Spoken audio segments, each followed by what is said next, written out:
Looks like Palomao gonna be the odd man out. He might get traded or something. I don't know. I don't know. What you guys think? Welcome back. You on the BART. Next stop, secondary street. Talking corners and safeties. Let's go.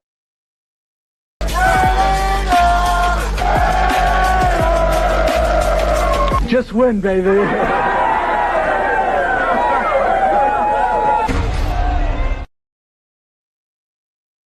Yo, yo, yo, what's goody in your hoodie? You on the BART, Bay Area Raider Talk, brought to you by the EBH Black Show. It's your boy, Black the quarterback, back to finish this commitment to new excellent series. I started from the top down, not the player up, because that's how you win championships. That's what I keep trying to tell people, and we finally starting to get it right. So I broke it down from the top all the way to the bottom. This is the last one. We got the draft tomorrow, starting tomorrow, and we're doing the corners and safety. Probably the most controversial unit out of all the units I've done. So I'm looking forward to this one. Go ahead and hit that like button. What's good with y'all? What's good? Where y'all at? Where y'all hacking in from? Put your area code in where you hacking in from. I need to know where the nation resides. There's only one nation, Raider Nation. So we talking secondary today, peoples. And based on the PFF tracking for the 25 season, the Raiders was a secondary unit of extremes. While they found a legitimate foundation piece in Stokes, the rest was a struggle, and we had problems with consistency. So it led to an aggressive personnel change in this 2026 offseason.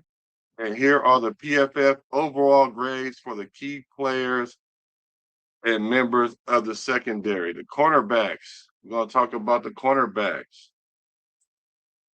The cornerbacks from last year. We gotta, before we know where we going, we gotta know where we coming from. What's up with it, Bruce Willis? Raider Ryan was great. Money was good. And money. What's up with y'all? I see you. Texas.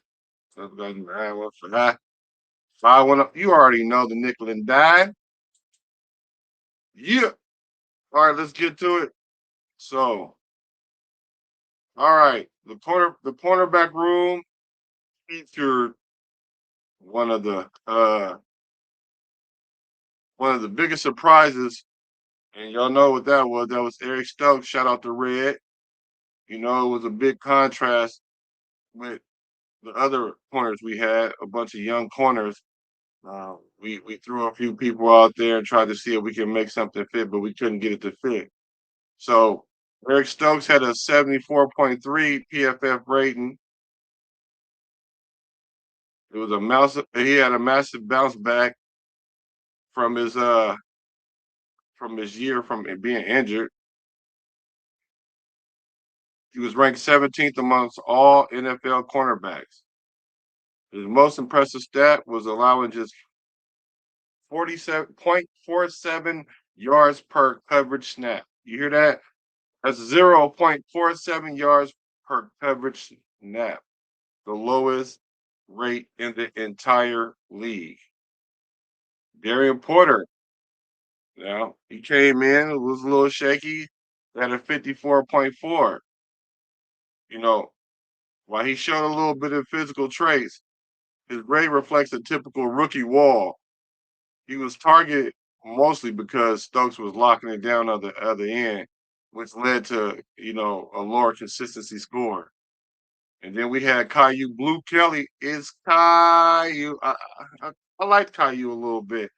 And I was hoping that he got a little bit more time, but he did get some time back in there. And it's just tough on them rookies that first year, that rookie wall for sure.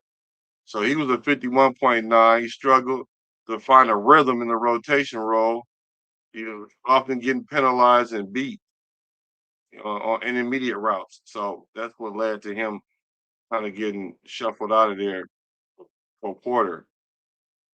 And so the safety grades highlights why the Raiders front office is currently prioritizing a need for that position.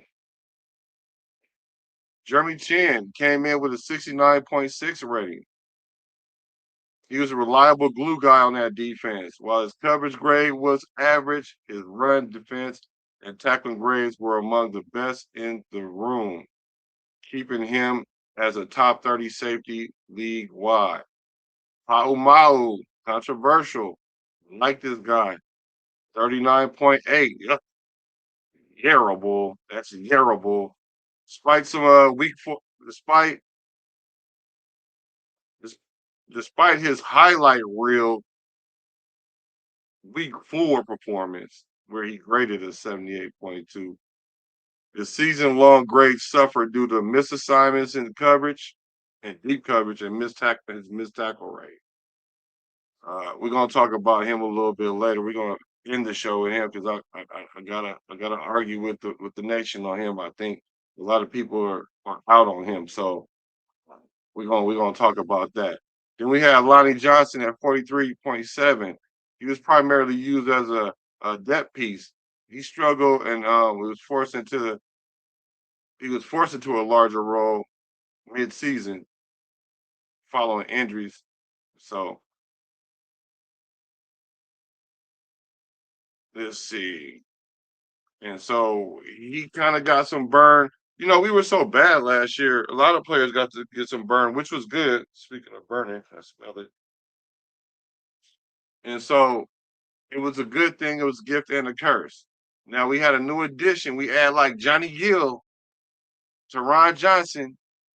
So he was at 86.9 with Buffalo. The Raiders, we traded him in 24. We traded for him. He was getting ready to get let go by the Packers.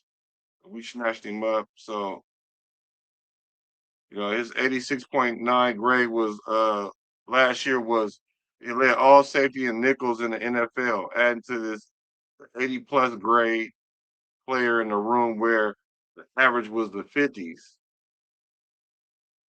So that's why they very optimistic about him this year.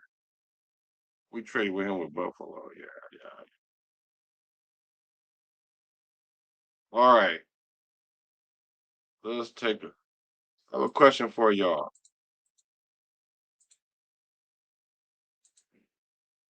Do you guys think Pete Carroll and Patrick Graham's scheme hindered our defense? You know, we kind of went to a different type of defense, and it was year 1. What do y'all think? How y'all felt about our defense, or especially specifically the corners and safety position?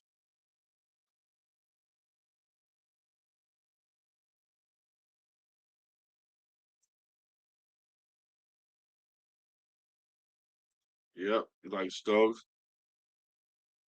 Yeah, hopefully it was due to coaching. I think we was trying some things. Some things were successful, some things were not. Like Adams was successful.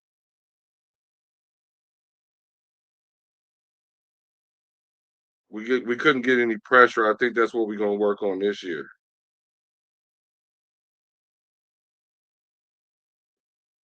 All right.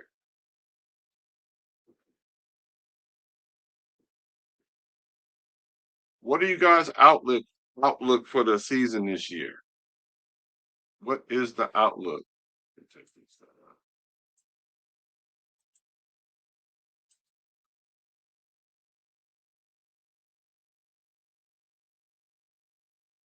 The Raiders defense is expected to be much more aggressive under this current regime.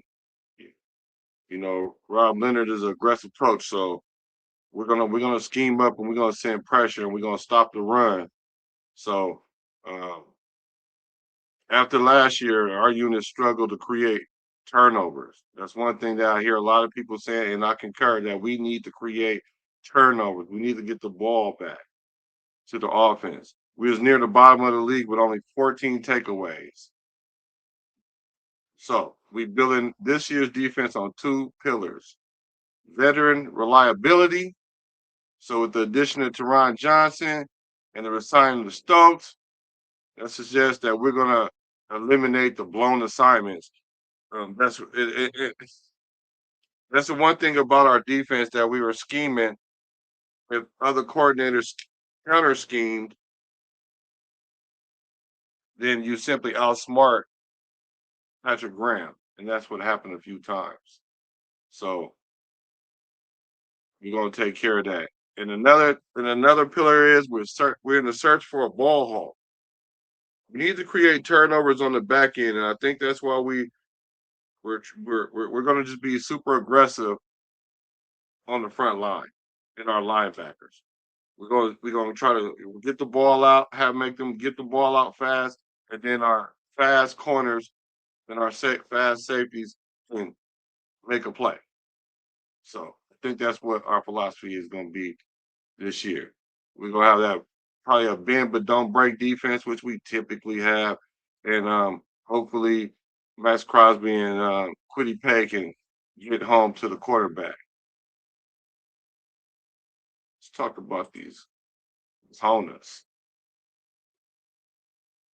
All right, the cornerback group. The cornerback group is headlined by a major veteran acquisition and several development prospects.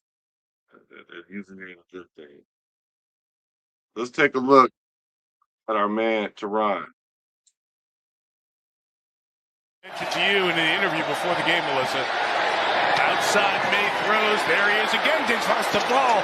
Lucky to have it bounce. 3rd and 3. Buffalo brings 4. May fires and then is dropped. It was on. Tua in the pocket, flushed. Eyes downfield, throws along the sideline. They start with play action. Throws, that's caught. Reaching up for it, making the grab that time.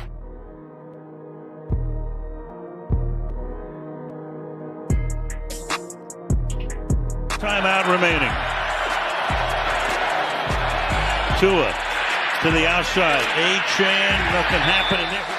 As Robinson was to the left, motions quickly to the right side. And Penix across the middle, broken up nicely.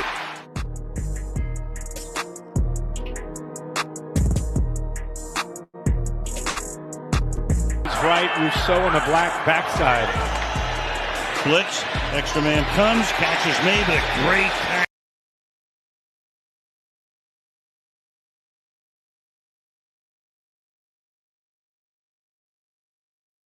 Yeah, what I like about him is he makes open field tackles. That's going to be important because we're going to have a lot of space on our field in our defense. So we're going to rely on our corners to tackle well. And in the new NFL, tackling is a must for corners. So I think he's gonna work out. He's more like a nickel, but I don't know what the competition gonna look like in camp. But if he is, he's he's like a solid nickel. So how many of you guys actually aware of him? Because I never really watched him play all the time. I've seen him play, but I never really super paid attention to him. So did you guys know about him before he came to the Raiders? Let me know. So, but his arrival created a significant shift in how we plan on to handle the middle of the field. So after the Bills released him, they nearly released him because they were trying to save money in the cap space. The Raiders, they came in and pick swap. So they wanted his rights before he can hit the market. Let's take a look at his stats for the 2025 season summary with the Bills. His 25 season was a high volume, but mixed results compared to his 2023 All-Pro campaign. He remained the Iron Man for the Bills nickel package, but his efficiency took a slight step back. In 13 games, he had 34 solo tackles and 4 pass defense. He did not record an interception or a forced fumble, making making a dip in his game, changing play as he's known for. He's known for simply getting a couple turnovers. I think the year before that he had 2 interceptions, had 1, then he had 0, then he had 2, and he had some forced fumbles. So you can't get some turnovers. Did not get no turnovers last year. It's probably why they try to get rid of him, because they don't think he's worth the money. So hopefully a change of scenery will help for him.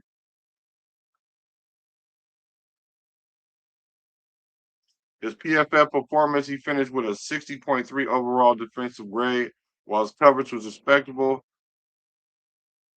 His run defense grade dipped to a career low 44.8, which is not good. We need you to tackle, like I just mentioned. So he struggled at the line of scrimmage tackling, and that usually is his strength. So, like I said, that might be the reason why he got released. But despite all that, though, they relied on him real heavy because he played 98% of the snaps, defensive snaps.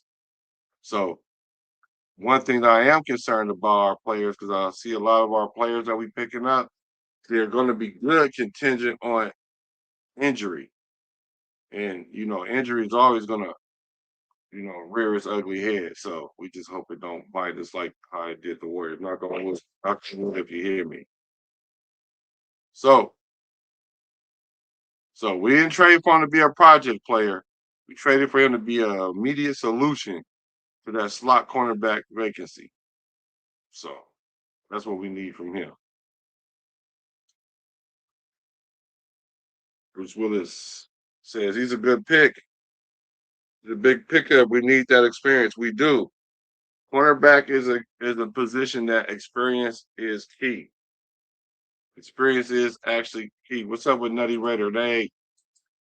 So it's good that he's back there because he could be a primary communicator, because we got to be able to communicate. That's how we had a lot of blown coverages last year. We had Pau Mao back there, essentially a rookie back there, playing free safety. Then we had Jeremy Chin coming in, so they didn't really play with each other. So basically, the communication is going to help more than anything. So and it can help our young players like Darien Porter.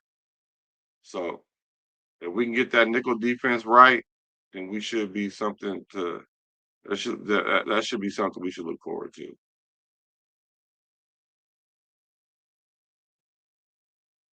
So his base salary for 26 is approximately $8 million. For the Raiders, this is calculated bet that a change of scenery will help him regain his all-pro form from 2023. So this is what we expected from him. His PFF grade was 60.3. We expected to rise to about the 70. This is what I put. We expected to get to about the 70 under the new scheme. He had 4 pass defenses. We expect about 8 to 10, because he's going to get targeted a lot in this AFC West division. We throw the ball in, so he's going to get some chances. His primary role right now is a rotational starter. He's a nickel starter. That's what we want him to be coming into this year, as a nickel starter. So we're buying low with him, but the reward could be high. So we're hoping that he can get back to his old form. Question. I heard he's a good pickup. Can he return to his all-pro level? Well, all-pro-ish level. Because that would be kind of unfair to think he's going to be all-pro. Right? Do you think he can get back to that all-pro-ish level?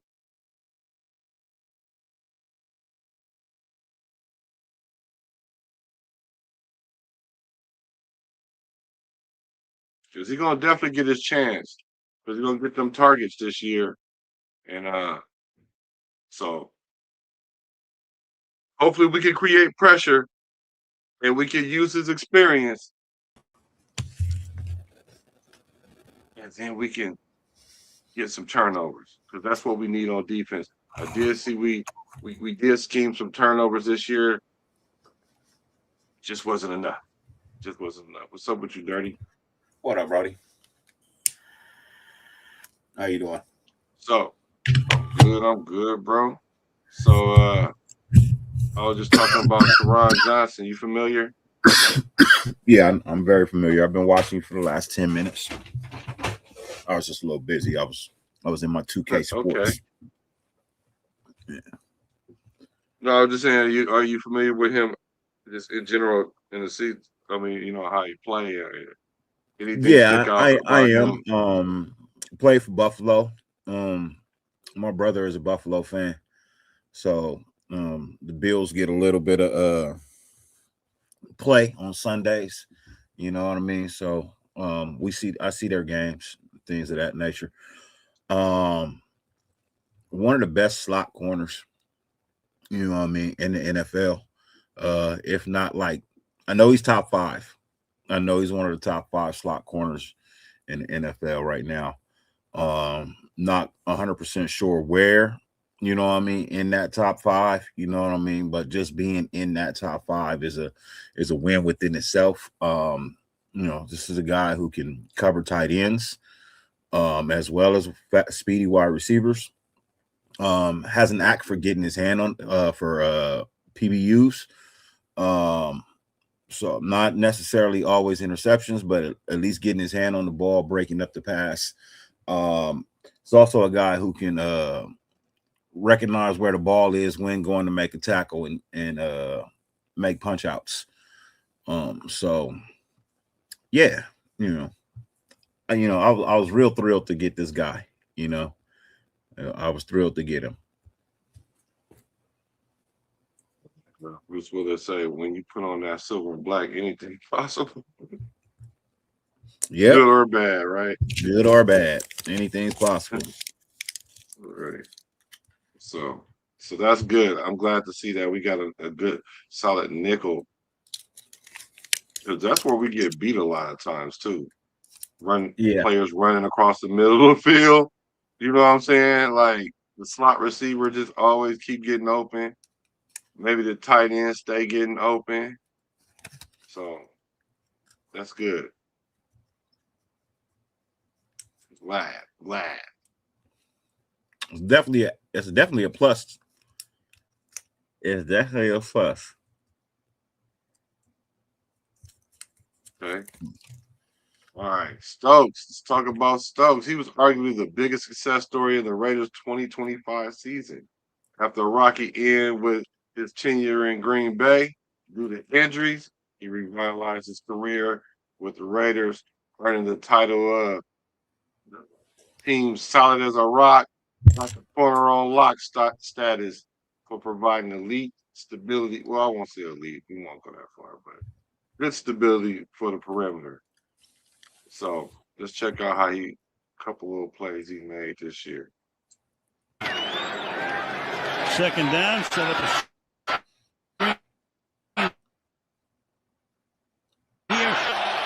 now it's Crosby lined up across from Pipkins and ball.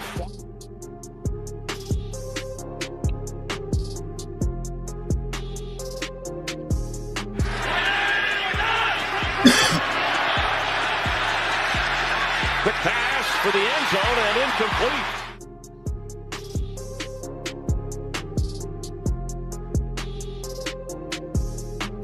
Ugly games, especially on the road. Williams, a couple of hard fakes, fires over the middle, and that's batted down.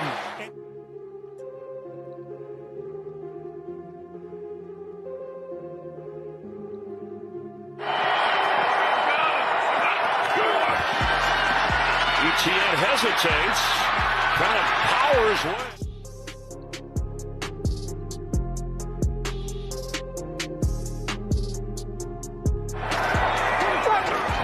Fake to him, low pass gathered in, but De'Ami Brown can't go anywhere. Lawrence, quick throw, and a One up into the tackle. Flip over here. Lock it up. Take it home. Harvey again.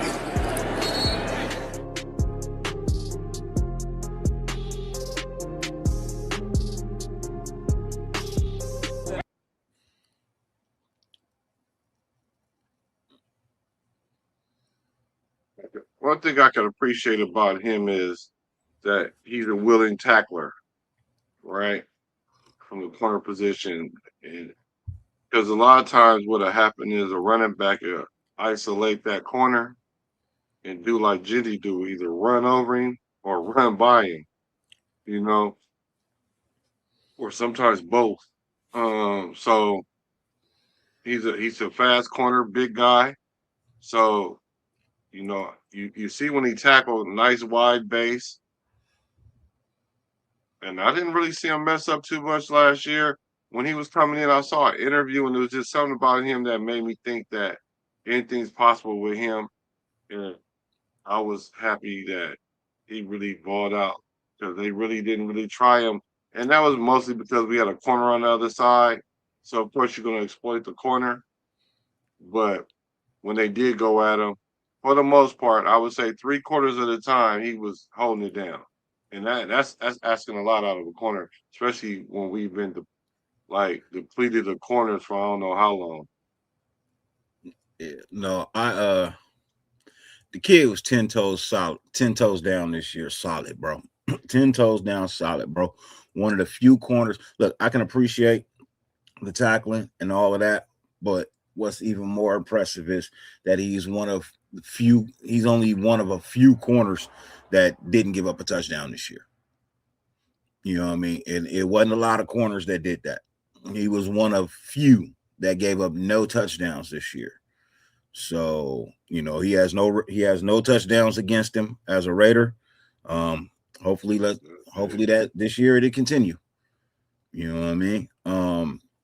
Aside from them not going at him, you don't go at corners that prove that you're not going to get anything done against them. Regardless of who we had on the other side, he still is him. You know what I mean? He's still him. He's not somebody else. He's not whatever else we had on the other side.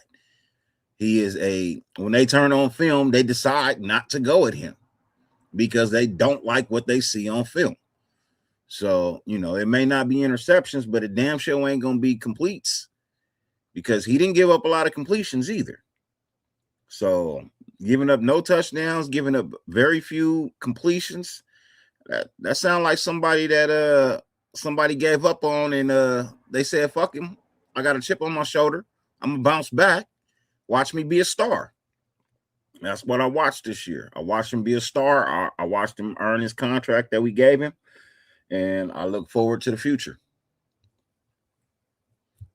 Yeah, one thing with him was, I guess, it's the injury thing. So this year he played a career-high 16 starts, but he provided lockdown coverage. His PFF performance grade was a 73.6 overall, ranked 18th out of 114 qualified cornerbacks. His coverage grade was 73.5, was amongst the best in the league, placing him in the top 20 at his position. And so, you know what, Dirty? I'm going to have to agree with you, bro. When they was looking at the tape, they did not like the chances going over there, and they opt out to go at the corner, at the rookie. Because you could mix it up for sure, because you could be equally saying, well, let's test him because he was injured. You know what I'm saying? So we could test him too and just mix it up. But they obviously saw some things on film that made them be like, maybe we shouldn't. You know what I'm saying? So, you know, and another reason he stayed healthy this year, you know, another reason he stayed healthy this year is the fact that we have one of the best training staffs, bro, in the NFL. Like, we had some injuries last year, but they weren't big like other teams be having. You know what I mean? We just had some small, minute things that, you know, hindered us in certain situations. but nothing like these other teams, bro. We wasn't losing players for the whole season. You know what I mean? We not losing people to broken arms and torn pectoral muscles. Pectorials. You know what I mean? Like, bro, Right. that's an injury you get from overlifting. You know what I mean? People don't believe me when I say it, but bro, a torn pectoral muscle is from overlifting. That's the training staff allowing them to push themselves beyond the limits of what their body is accustomed to and what they can actually do. And then they end up hurting. That's an injury you get in the weight room and you take it to the field and then it tears even more. So we don't allow our players to do that. You know what I mean? We had that issue. We stopped them from that. We haven't had that issue in like a couple of years, bro. So, you know, for me, you know, that's like Denzel Perryman. Denzel Perryman came here. He did not have the same injuries he had when he was with the Chargers. You know what I mean? So for me, you gotta take your hats off for the training staff and give them a round of applause because they keep a lot of our players healthy. If Max Crosby was on another team, Max Crosby wouldn't be able to go as many games as he goes. You know what I mean? Because their staff is not equipped to handle that. You know, so yeah. Plus, we got state-of-the-art facility too, for sure. So yeah, all that we're the interim mountain healthcare, bro. It's on the side of the building. Yeah. You can't have You can't have a shitty training staff with interim healthcare on the side of your building, bro. That's real. That's fact. That's fact. Yeah. So let's see. Stokes, his coverage passer rating was 77.2, one of the lowest on the team. He allowed just 0.6 yards per coverage snap, which tied for the lowest among all NFL corners with at least 200 snaps. He had 53 tackles, 35 solo, and 5 pass defenses. While he didn't have any interceptions, he stopped it. He stopped everything else but that. He did everything else but that. He was a eraser. So he was locking down the wide receiver ones, and he definitely was a scheme problem, like Dirty said. So he was reliable. He played over 1,000 snaps. So his foot and hamstring injury that plagued his 23-24 seasons look like they're behind him. Knock on wood, if you hear me. So, right.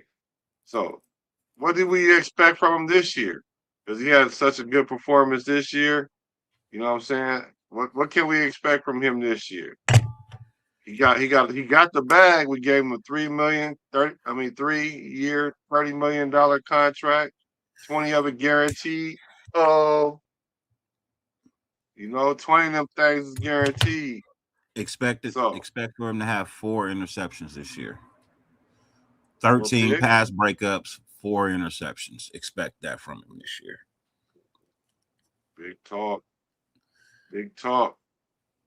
I expect him to be the number 1 corner on our team. Because he will be the number 1 corner. He's going to be. He will be the number 1 corner, but I can see the defense trying to do some certain shit, or they try to, throw in the window between him and old boy we got from Buffalo, and that shit not working out. I don't see that shit working out for the other team. What up, Raider Knight? What up, Raider Knight? Hey, I expect him to take on the wide receiver 1, or whoever they fast receiver is, or whoever, be that guy, and make them scheme away from you, similar to how you played this year. just be under the radar because I was watching him a long time. Hold on. Pizzle. No. Pizzle, it always does that, right? I don't know what it is. I told you, I think it has to do with you got to go in another browser because it is the link. Because even if I send you a new link, it's going to be the exact same link. So you have it's to the change same the one browser. from yesterday. It's the one I clicked yesterday. It's the same exact one, bro. And yes, Stokes is from Georgia too. He's a dog. He's a dog. He played 1 year with Dean and Quay. So his freshman year was their senior year. If I'm not mistaken. No. They played at the same time because he just came out of his rookie contract too. He just came out of his rookie deal as well. That's why we gave him an extension. We picked him up on his 5th-year option. So yeah, you talking about putting Georgia's defense back together, national championship defense, then yeah. You know what I mean? You run with that.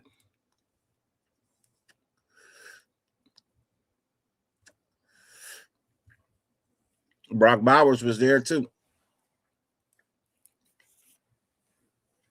So he's pretty much a veteran right now. Then he's a veteran in the league now.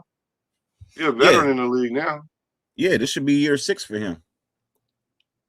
So another veteran voice that we'll have in the secondary, because we're gonna need all that. Because we do corners is a position that we do need, but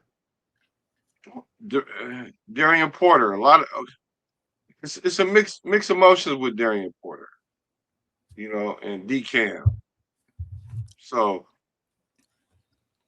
I don't know. Question for you guys: will there be a drop off because he got the bag? Because when you get the bag, sometimes players don't play so well after that. I just put the link back in the Let group. me know what y'all think in the chat. You think he gonna fall off a little bit, or it ain't gotta be drastic? But Dirty got him playing even better this year. And I'm kind of believing that. I think he's gonna be that guy. I think he's gonna be that guy, the guy that plays better after he got the bag. There's not a lot of guys that's like that. No, it ain't. It ain't a whole lot out there like that. That's why I was sure hoping we would have got, another one of these phenomenal corners that was, in free agency. But hey, it's cool. There's about 15 in the draft that are worth drafting. You know what I mean? The first 15 corners. Well, the first 5. No, first 3 out of this world. Next 7, really good, really great. You know what I mean? Really great. And the last, I want to say last 5 service, decent. You know what I mean? You're not gonna be mad at it. So, we'll see. Yeah, we got to get one. We need one. The people saying Porter, but Porter didn't impress me last year, bro. He didn't impress me, and James, he was a Pete Carroll guy. You know what I mean? He was a guy that Pete Carroll wanted, not necessarily what we wanted. So, and I still don't like the fact that the kid has only played corner 2 years. And wasn't that good at it. So should have left his ass at wide receiver, but that just goes to show how bad were you of a wide receiver that they put you at corner.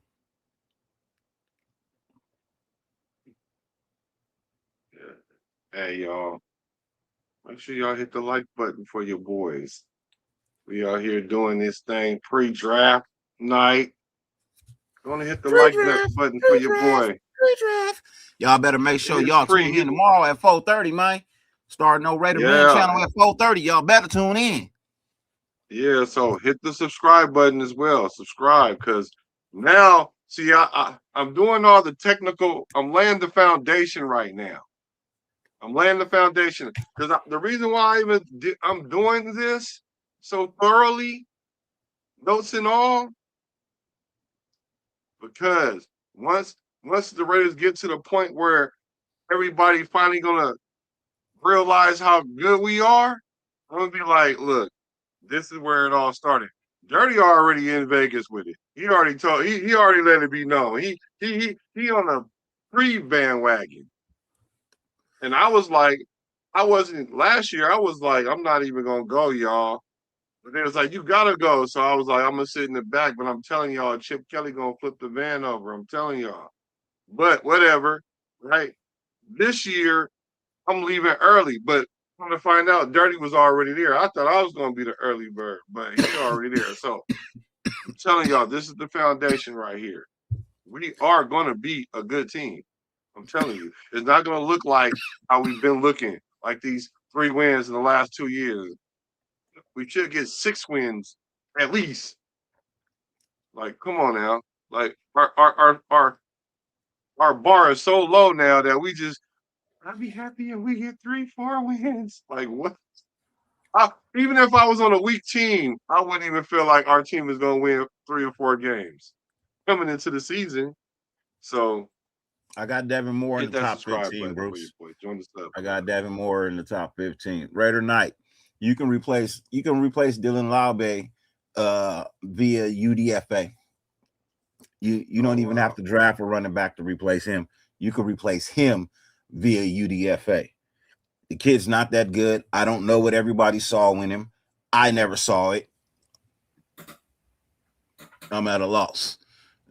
Every time he got on the field, he made a mistake or he coughed up the ball or he made a turnover, but he never did anything good in the regular season. He is a preseason player.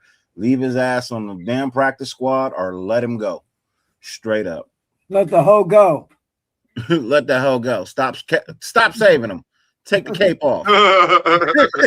Get out the phone booth. Take the cape off. Don't your first words be let that hoe go.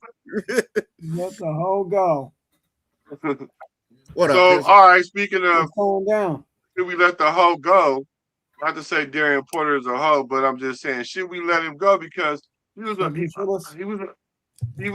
project player for the Raiders last year, right? But he was a 3rd round pick, 68th overall of Iowa State.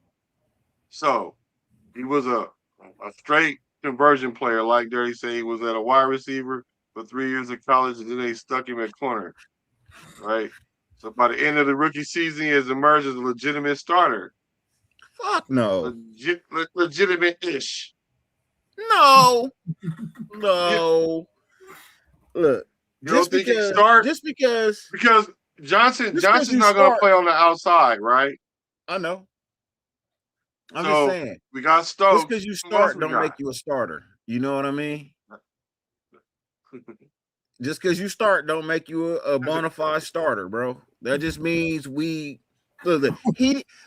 can't be considered a starter if you start one game, you don't play for 4, then you come in and start another game, and you don't play for another 5 games after that because you got pulled before halftime and you're not a starter. You're talking about that running back that came in and then dropped the ball on the first time? No, we're talking about Porter right now. We're talking about the corner who keeps getting yanked and benched. No, that was Caillou Kelly got yanked. They both. What that tell you? If Caillou Blue was starting over you. Ouch. Well, because Caillou was a true corner already, right? So Caillou started the season. He is a true corner. Caillou started the season, then they put Porter in, right? And then Porter was having blues, so they put Caillou back in, and then Caillou got right back out, and Porter got back in. That's what happened. And both of them was trash. Rookie. Rookie mistakes. Let's look at his PFF performance. He finished with a 54.4. Oh, you tripping. Nutty one. What's up, brother? That boy said put Dante Thornton in that corner. You can't catch anyway. Dante Thornton's gonna ball this year. He's gonna play good this year. I won't say he's gonna ball, but I hope so. So Darien Porter, 54.4 overall defensive grade, which ranked 90th out of 114 qualifying cornerbacks. 90. While that number is low, and that's typical for a rookie, man. No, that ain't on the typical. job, man. That ain't typical His for a good rookie. It might be typical for your average rookie. His grade was 59.5, which is okay for him, right? No, don't say okay for him. That shit is not okay in the NFL, bro. It is not okay for nobody to have those type of numbers in the NFL. It's not okay.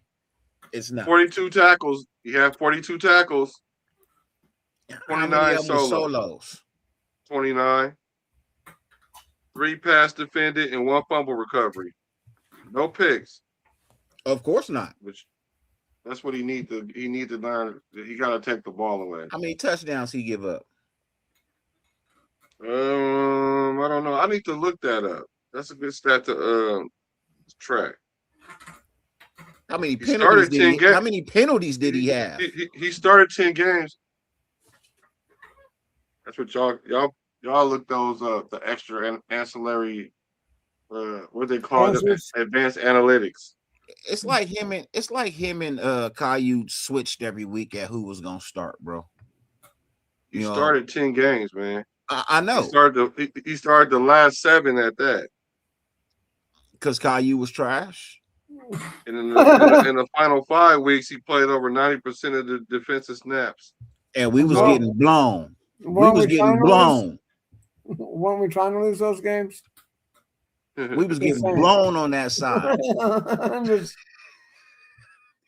saying. Well, he allowed an 87.6 passer rating when targeted. While he was beaten for 19 receptions, his elite 4.3 speed allowed him to recover on several plays, man. That's what I noticed. When he was getting burnt, at least he didn't get burnt for touchdowns. He ain't no Amik. He is not Amik. Bring back Amik. We should have never got rid of Amik. Raider Knight, that's crazy. You and I said it at the same time. No, he ain't no Bring Amik. back Amik. He ain't Amik. All right, so what do we expect out of him? What do we expect out of him this year? Okay. So he's no longer a project no more. You know, so he gotta be a boy. So them low numbers, no excuses for him. I gotta beat you to the dogs. He's still a project. He just ain't a first year project anymore. He's still a project. Okay, I go with that. Yeah, you're right. Because he ain't proven right. nothing. He hasn't proved a damn thing. They got this coaching staff got the position coach for corners. They got a lot to go in and revamp and work on with these kids, man. Because when you look at it, they lack the 3 simple fundamental, you know what I mean, ways to play fucking corner, bro. They don't have it. They're not physical enough to jam at the line. They cannot recognize route setups. And none of them, except for Stokes, can play within 3 yards of the line. They don't know how. So them 3 fundamental keys to playing corner: being physical, being able to recognize route setups, and being able to play within 3 to 5 yards of the offensive line. If you can't do that, there's no reason for you to be a corner. None. Yeah. I don't like soft corners, bro. I played corner. I played corner hard. I like to hit. I like to get physical at the line.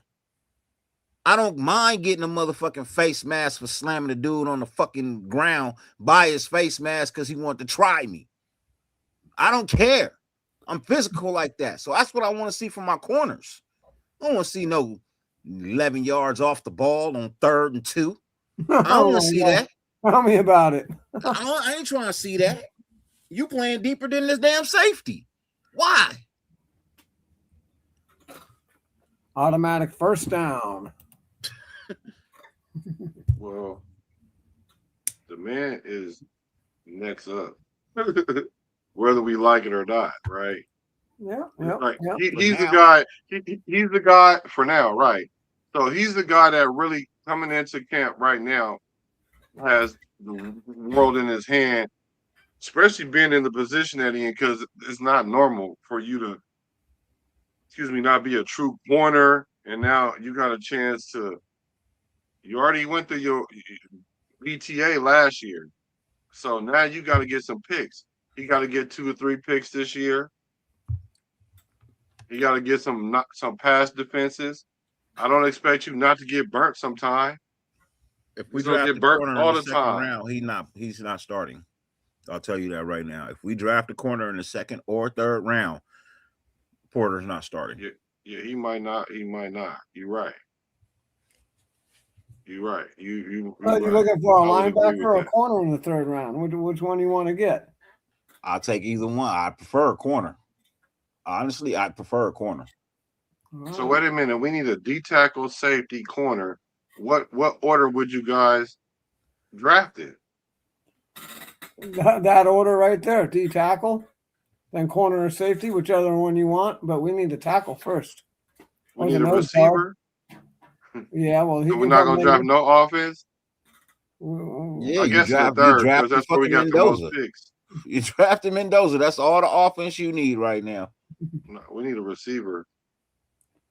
I think we got plenty of receivers. We need a big receiver. I think we need 3 picks in the 1st round.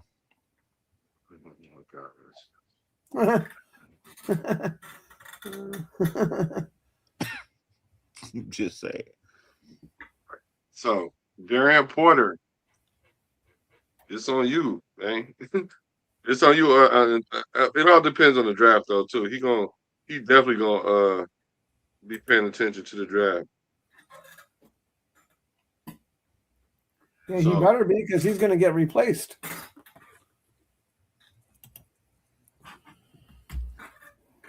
You're not physical. You're not physical. But now, he's a good special teams player too, though. So with that 4.3 speed, he should be able. What's funny? Came out, he ran the 40, and then he bounced. He got in his golf cart and rolled away. He ran like a 4.2 or 4.3, but he's a little bit different of a corner than this. Dion would come up on the line and give you a little bump and run. He wasn't worried. He had that catch-up speed. He wasn't worried about you getting behind him because he could catch up. That's what this guy's got to figure out, is whether or not he can catch up to those guys or not.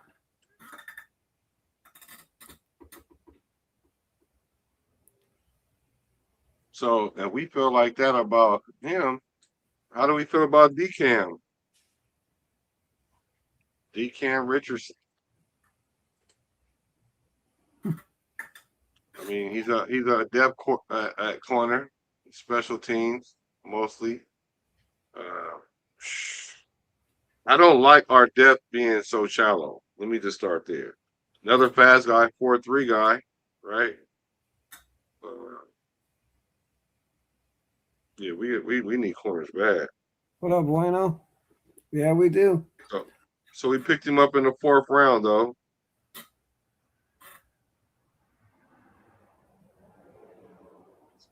Let's see what his PFF grade was. What up, Willie Wayne? How you doing, man?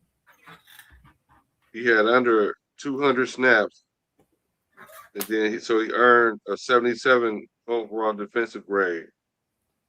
Small sample size. He allowed a 56.3 rating for the when targeted, and only giving up a handful of receptions all season. 11 tackles, but most of them was on kickoff. So we don't know. So he played in 15 games. He missed 2 games in the first part of the season, week 3 and 4. due to hamstring, but he stayed healthy for the rest of the year. No picks, no pass breakups, nothing. But what do we expect from him? More special teams. Get his technique together. Get some reps. Get better in camp. Get the technique better. That's the number one he's got to work on, man. Get that technique right. And hopefully this coaching staff will come in here and coach these guys up, man. Because that's what we're relying on right now. He's got talent, but he's got to get somebody in there to pull that talent out of him. Someone's got to be able to teach him how to get to that talent. That's fact. So, what's your projection? Do you think what's your guys' projection for DCAM this year? Do you think he even make the team, or does he take a step forward? I think he take a step forward. I think any player that's playing for the Raiders this year is going to get better. We definitely took 2 steps back last year, or at least 1 step. The year before that, we took 2. Or it could be the other way around. Either way it go, we took like 3-4 steps the last couple of years. So, and the coaching staff didn't really help. No offense, but defense. I don't not as much because that's a Rob Leonard. Rob Leonard was the D-line coach. He wasn't the secondary coach. So maybe if we have new coaches now, I don't know. Hopefully they can get coached up. But from what I understand, things is cracking in camp already because Ice Cube, he not even letting the Raiders wear the logos on the side of their helmets right now. You got to earn being a Raider. Nice. I like that. So they running around with just gray helmet on. No silver logo. Helmet. Silver, bro. Not silver. gray. I'm sorry. I'm Come sorry, on, man. Come on, man. What you talking about, man? Yeah, so now, is that an old Shelby Fizzle? No, it's a 67 Camaro Raider night. So he's not even letting them wear that. So I like that. So what's our projection for DCAM this year? I spelled his name wrong. Well, hopefully he's able to step up and be a part of the crew, man. You know, but if he ain't able to, then we're gonna have to move on. What they say? They don't call it show friends; they call it show business. Well, it's not for long, right? NFL, not for long. So you got to step up or step on. Right. All right. So those are our corners. That's worth mentioning right now. And let's get to the safety position, the controversial, much needed safety position. Let's see. Dirty's over there scrambling around looking for some papers or a lighter. You hearing? So the safety room is currently the thinnest part of the roster. So we're looking to add some bodies to that room. And we got to do that real soon. And I think we're going to address that in the draft. But for the ones that we do have there right now, Jeremy Chin was the leader of the safeties this year. I didn't see that coming like that. First of all, I like Jeremy Chin, right? And we used him right. Excuse me. Actually, I'm glad we used him right because I didn't know if we was going to use him right or not. And so to Pete Carroll and them credit, they actually used him right. So check out a couple plays he made last year, and we'll talk about the speed of these guys and the talent. Jones on first down throwing open in between a couple of Raider defenders is Ashton Doolin, and he hangs on despite the tough hit from Jeremy Chin. This is a great play on both sides. Good throw, good catch by Doolin being tough. The soft spot in the 2 deep zone coverage, but also Chin makes him feel it. Motion to the left. Right underneath the chin. Open receiver. Doolin, he's drilled and hung on to it at the Raiders 40. Jeremy Chin drilled him on the shoulder pad. Matlock in front of him. And he swarmed on the Raiders. Came right off the edge and made a third down stop. Jeremy Chin. Nice game. And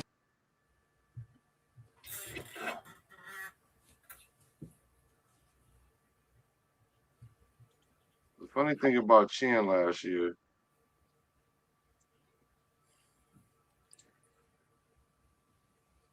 was I was like, where he at? Where he at? Dang, he got 9 tackles already. Dang, where he at? He was like a quiet assassin. He was out there. He was mixing it up. He was playing close to the line of scrimmage. He didn't have to worry about coverage as much, and that's why Palomalo got left on the island. That's my scheme, which is neither one of their fault, but it is what it is. So, Jeremy Chin, how y'all felt about how he played this year?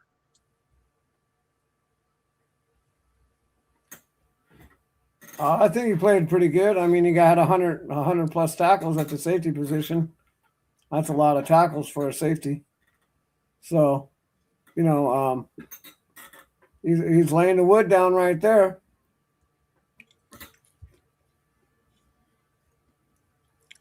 Oops, there goes another rubber tree. Oops, there goes another rubber tree. Oops, there goes another rubber tree plant. Hey, Raider Knight want to know if we earned the Raider Shield yet. Yep, I've earned my Raider Shield. I'm so Raider. Y'all don't even know. Y'all don't even know nothing or remember nothing about this. I'm so Raider, but I sit on my helmet still. That's how Raider I am.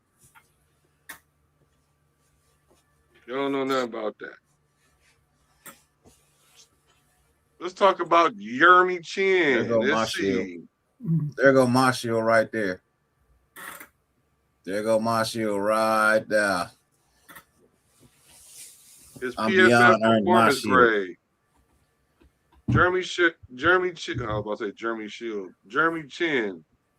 67.6 overall defensive grade. Ranked him 39th out of 98 qualified safeties.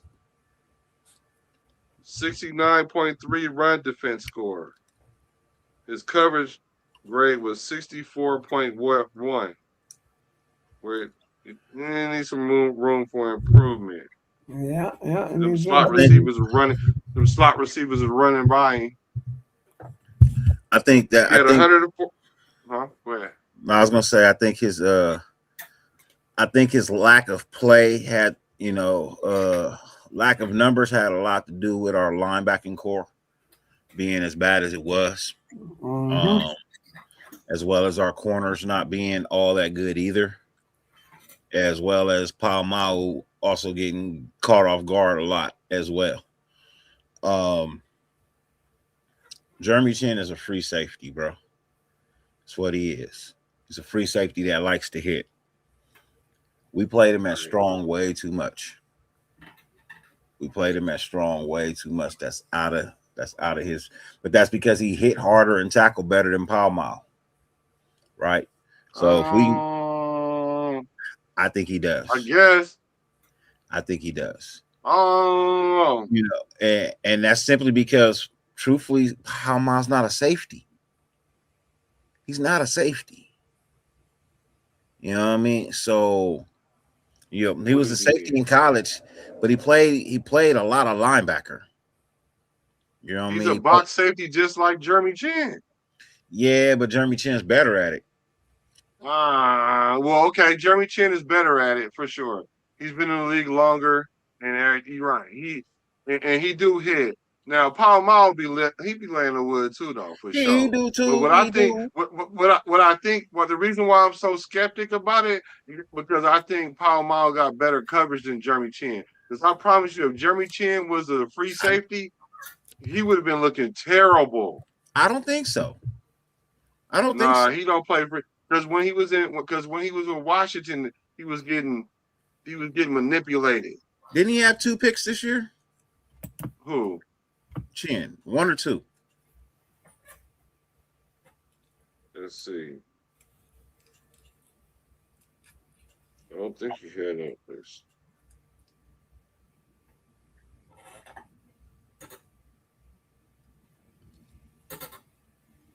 Okay, Google. Did Jeremy Chin have any interceptions this year?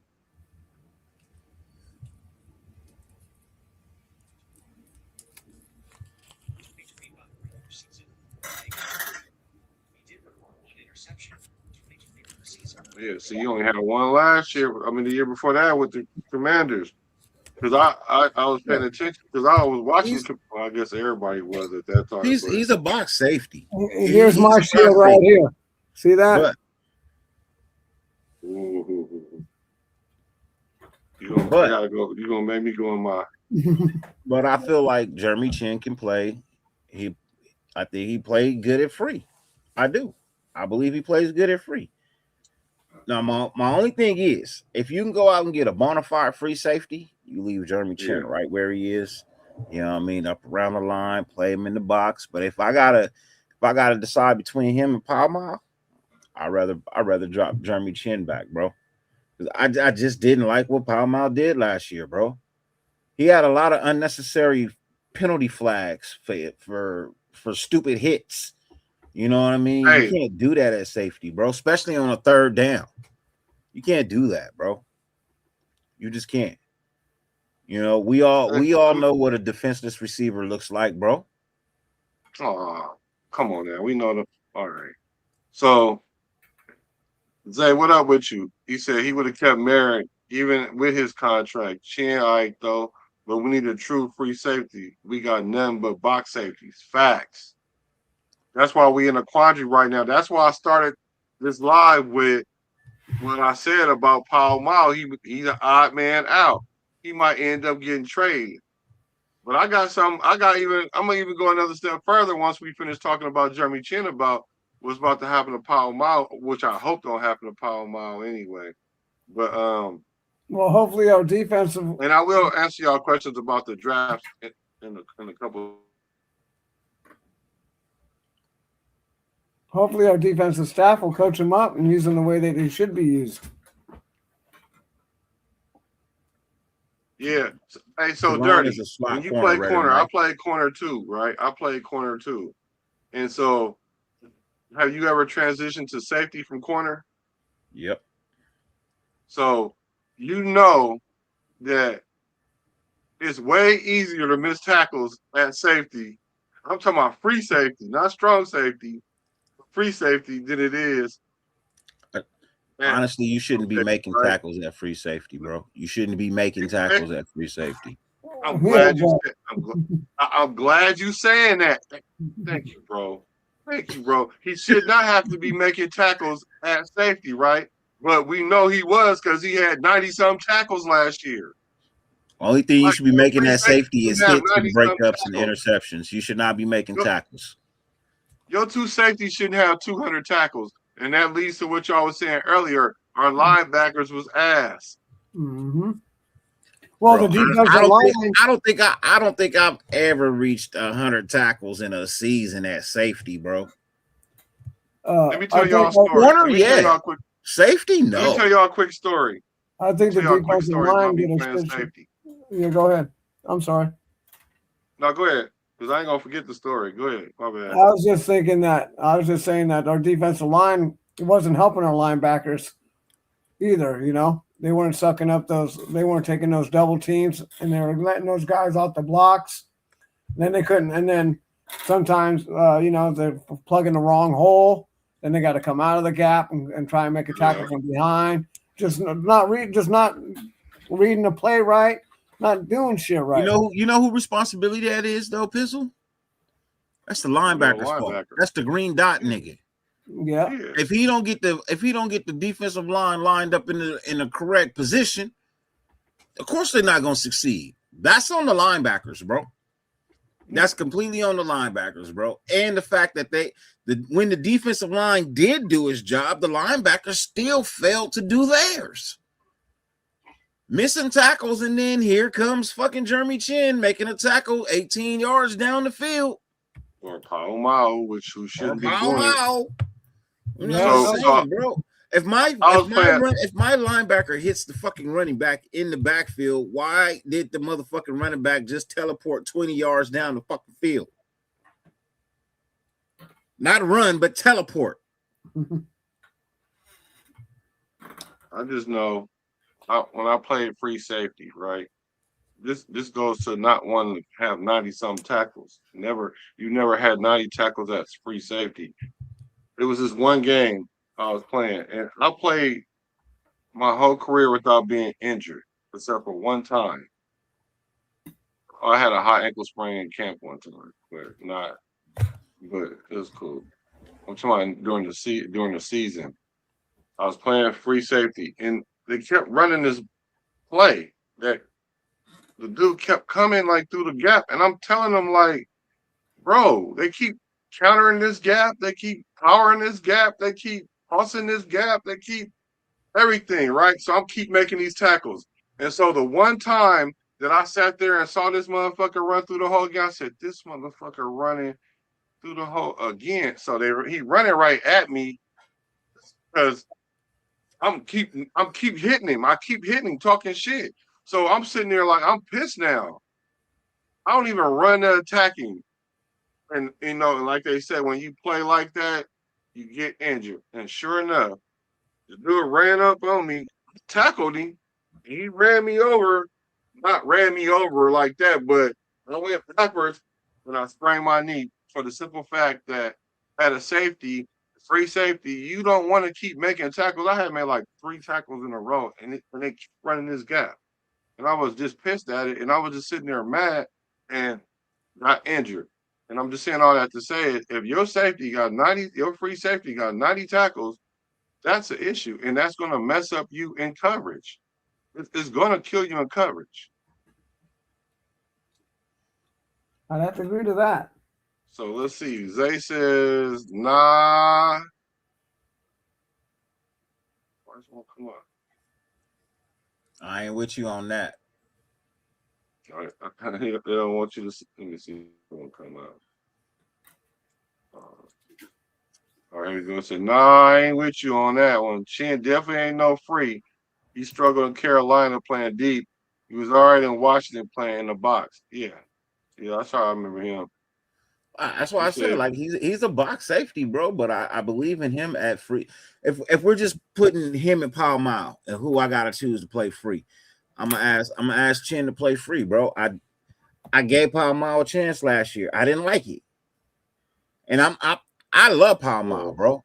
I love his physical play, but I think it's more of a box play than it is back at free. And I feel like Jeremy Chin could play free a little bit better. Not a whole lot better. But if we comparing the two, I like Jeremy Chin at free safety. He's a little bit faster. You know what I mean? And he can get his hands on the ball. Faster than Paul Mile. Paul Mile got some interceptions, but they off tips. You know what I mean? He's not faster than Paul Mile, though. I think he is. Look, 40 speed means nothing to me. Game speed means everything. I've been waiting on you. You been waiting on me? Yeah. Why? You gonna chew me out? Nah, nigga. But nah. So, but that's arguable though. Roll up. I just don't like the fact that Paul Mile came in playing one position, took a position, then they moved him to another position, and then we expected him to keep getting better when we really he really was undrafted. Then he took a nigga position at strong, and then they moved him to free, which is way harder than strong, and they're different complexities. So I think it's just unfair to grade him the way we do, but his numbers say something different than what I'm talking about right now. So at the end of the day, I might be talking biased or with my heart, but I think that we better not mess with him. We better not get rid of him. I know that. I'm doing something new this year, Black. I'm doing something new this year, man. I love a lot of players, bro. Love them to death, man. You know what I mean? I think they're good, solid people on and off the field, right? But I am not going to let that stand in my way this year of being 100% honest about the way motherfuckers play. And as much as I like Paul Mile, I have to be. Look, he got enough yes men around him. He got enough yes men around him. Yeah, I guarantee you he got at least 5 people that's hanging around him that's yes guys that won't tell him what's wrong in fear of not being around anymore, right? I'm not around. You don't think he know? You don't think he know that he played bad last year? And see, and that's the thing. Did he really play bad? Did he really play bad last year? You want to know why the defense just stink up the joint? Let's just be honest. Did he really play bad last year, or did the defense just stink up the joint? Because I really feel like Paul Mile had a bad year last year, and I feel like that had a lot to do. Like, I feel like our corners really sucked last year because of our linebackers. I think we had a terrible scheme. Hey, do y'all remember that game with Kansas City when that dude ran that route that looked like a S? Y'all don't remember? When dude ran around Paul Mile because he ran like a S route or something. They made up the route. That's what they was doing to him, because we don't need to have a one high safety unless we got a true free safety. Snake route. There we go. He ran a snake route. There you go. And it's easy to do that to a strong safety. It's easy to do that to a free safety. You could do that, especially that route dude ran. But at the end of the day, if we shouldn't be having one high safeties a lot of the time when we don't have no true free safety. So my question is for y'all though. Oh, wait, we was talking. Oh, I want to answer Red or Knight's question about what's up with Johnson. Is he going to be the starting corner now? So we talked about him a little early at the beginning. So for the people that was on the team playback, we was talking about him, but he's going to look like he's probably going to be the slot corner. He's not. So we were trying to figure out what we need to do to solidify the other quarter, because if not, it's going to be Porter. And I think the nation is 50-50 on that guy.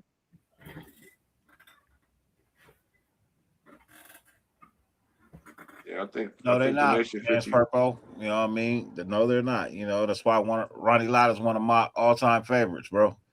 You know what I mean? I play defense. I literally transferred over to defense because of Ronnie Lott, bro.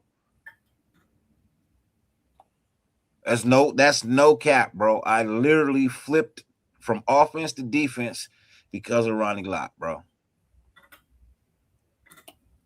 Yeah, he's from SAC. I didn't know he was from SAC. Who? Terron. Oh yeah, Terron is. I was gonna say Ronnie Lott. Hell nah, Ronnie Lott from motherfucking Fontana. Terron is from SAC. Okay. Okay. Bay Area-ish. So the question I have for the chat and for you guys as well. Well, hold on a second. Let me address this. The other problem is the reason why these players aren't physical like they used to be is because they don't let them dress in pads and shit. They don't do the same kind of things that they used to do back in the 80s and the early 90s like they do now. No, that's one reason, but the main reason is it's not a sport anymore, Pizzle. Yeah, no, I know, it's entertainment. It's entertainment. It's not a sport anymore. Yeah, they ran that XFL shit, and they see that's why they always interviewing the coaches on the way into the locker room at halftime. They took certain shit from that XFL shit and implemented in the NFL. You're absolutely right. I was just up there this weekend, bro. It's in a city that start with a T. Turlock. Yeah, I was just up in Turlock this weekend. Yeah, Turlock. Yeah. You know, Jeremy Chin playing for a contract right now too. Oh yeah, he got to. He has to. This is last year of his contract, right? Mm-hmm. So he playing for a contract. So somewhere. It ain't necessarily got to be here, but he's playing for a contract somewhere. He's playing for another opportunity. So you can expect this is, when people playing for a contract, bro, they ball out. Right. They usually question, did Chin surprise you guys this season? No. Surprised he was so horrible. I'm just kidding. Didn't surprise me this year. I wouldn't think he was there for this year. No, I think I was. He had 100 and something tackles, dude, at the strong safety position. That's a lot of fucking tackles, bro. Yeah, it is. That's a lot of tackles. Tackling few. Yeah, I mean, come on. And then what? Devin White had 100 plus tackles too, right? Or linebacker, Devin White, 154, something like that.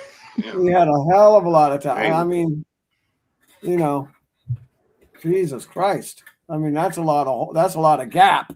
You know what I'm saying? Shit, they had over 300 tackles between the two of them. That's crazy. When you got some people who can't even get 13 tackles. Okay, 209. Let's see. 209.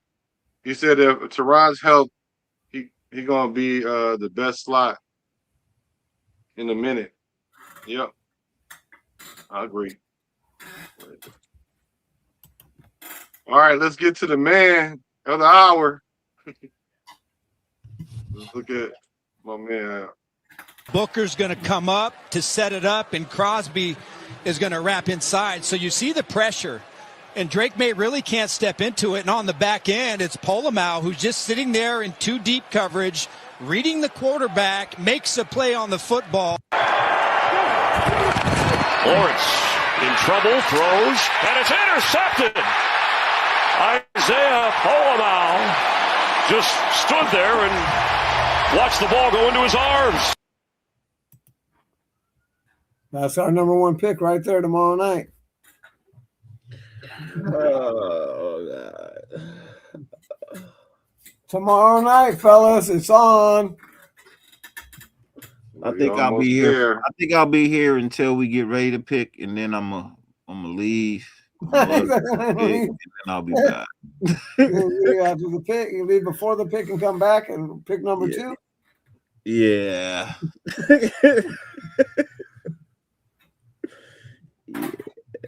You gotta do what you gotta do. All right, Paul Mao. Paul Mao. They put a lot on his plate this year. They put a lot on his plate. Wasn't it his third year? 1,081 snaps. The second most on the team. What'd you say? That was his second or third year last year, right? Who? Polamalu's third year? Nah, hell nah. The second year. Like it's fourth or fifth. This is fifth year right here. Oh wow! I thought it was his third or fourth year coming in. Nah, he came in. He came in with Groot. Okay. So then, yeah, he needs to step up or get on. Yeah. So his PFF. All right, brace yourself, fellas. Matter of fact, make sure y'all hit the subscribe button right now before I say what I gotta say, because I'm about to defend this somehow. His PFF performance, he earned a 39.8 overall defensive grade, ranked 97.8 quarter-five safeties. 39, bro. Primarily dragged down by a 30.2 coverage grade. Oh, whoa. Wait a minute. Start over, please. Start over again. Start at the top. Please. He earned a 39.8 overall defensive grade, ranked 97th out of 98 qualified safeties. This is primarily dragged down by a 30.2 coverage grade. All right, here's his stats. He had 92 total tackles. That was the third most on the team. 2 picks and 4 pass defenses. See, those numbers should be high, and those tackles should be lower. He allowed 582 yards and a 115.1 passer rating with targeting. And he also struggled finishing plays, 17 missed tackles. God damn. You said he had a passer rating of 117? 115.1. Oh, Jesus Christ. That means he's. Oh my God! I But he did have a good week where he had like a 78.2 PFF grade against the Browns in week 4. Oh, that was against the Browns. I can see why. So heading into this season, the Raiders have to make a decision with Paul Mao because he got a 4.3.6 million dollar cap hit. What's that song they play at the club when they turn on the lights? It's time to go. But look, he's a fan favorite, and his role is expected to shift significantly. They're gonna put him in the box probably. But with that being said, if they put him in a box, guess what? He's gonna have to come off the bench now. So his run defense grade was 66.5, which is a D. Pretty decent. That's a D. Because what was Chin's? What was Chin's? You tell us. Chin's was hold on. You got the info. You tell us. I don't know. I don't know. 69.3. That's a D plus. It's a C. D plus. It's still a D. It's just got a plus on it. So, because anything under 70 is a D plus. Yeah, we all know that. 70 is a C minus. You know what I mean? 70 is a C minus. So anything under 70 is terrible. But a 39, that's an F. That's not even a D. That's a fucking F. That's an F minus. I don't even think they. That's actually not even an F. It's an I. It's an incomplete. That is an incomplete. That means you went to school for 2 weeks and you missed the rest of the year because you got shot and you was in a coma, and so they had to give you. Because he was playing out of position, man. That's what it really boils down to. And now, unfortunately, we have 2 box safeties, and now he's going to come off the bench. It is what it is. Not, bro. Those numbers are unacceptable. If you're out of position, you're not going to do good at it. So let's see. No one's justifying it. I'm not justifying it. I'm just saying it is what it is. So he's not going. So because what we're arguing is that he played bad at free safety, and he's not going to play free safety no more. So I don't even think we're arguing. Honestly, no, not you. No. It's not an argument. You're right. I'm just saying the argument itself. I mean, like the statement itself. I don't think it's a moot point because he's not playing free safety no more. Like the NFL proved it with the stats. I'm pretty sure Kubiak and Rob Leonard understands the assignment too. So I don't think so. With that being said, it's going to be a competition in camp between those two. I think I don't think Max is going to get traded this year. I know that everybody. Here we go. I was just getting ready to address that too, but I was trying to wait till we finish the Pall Mall, and then go ahead. You can go ahead. It's all good. Let's finish the Pall Mall, and then we can come back to this one, Black. Okay. You know what I mean? Okay.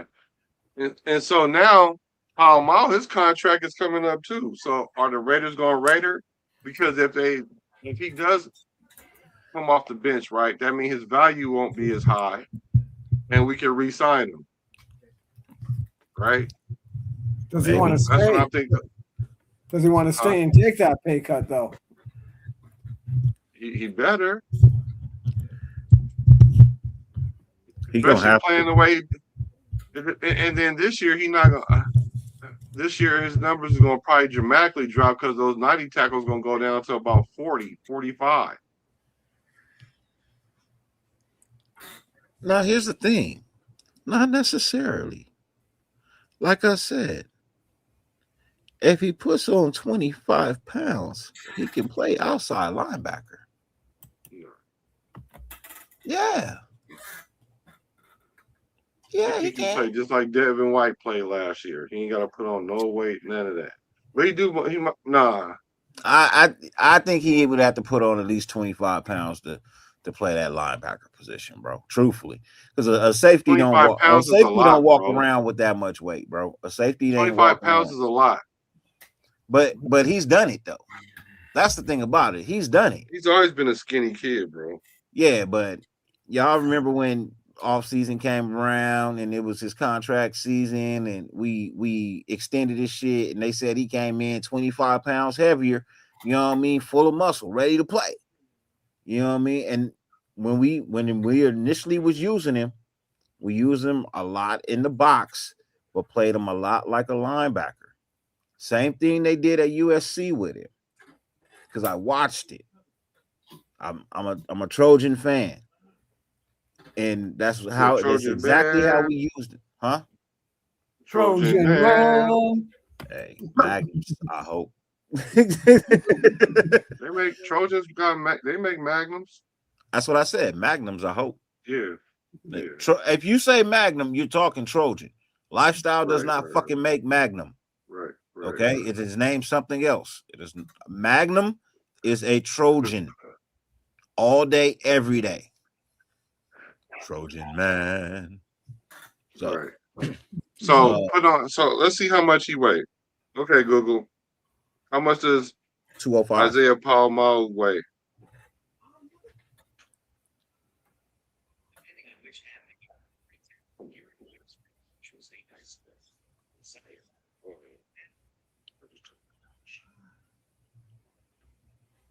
He should be 205, between 190 and 205. Oh, Mao for the Raiders, man.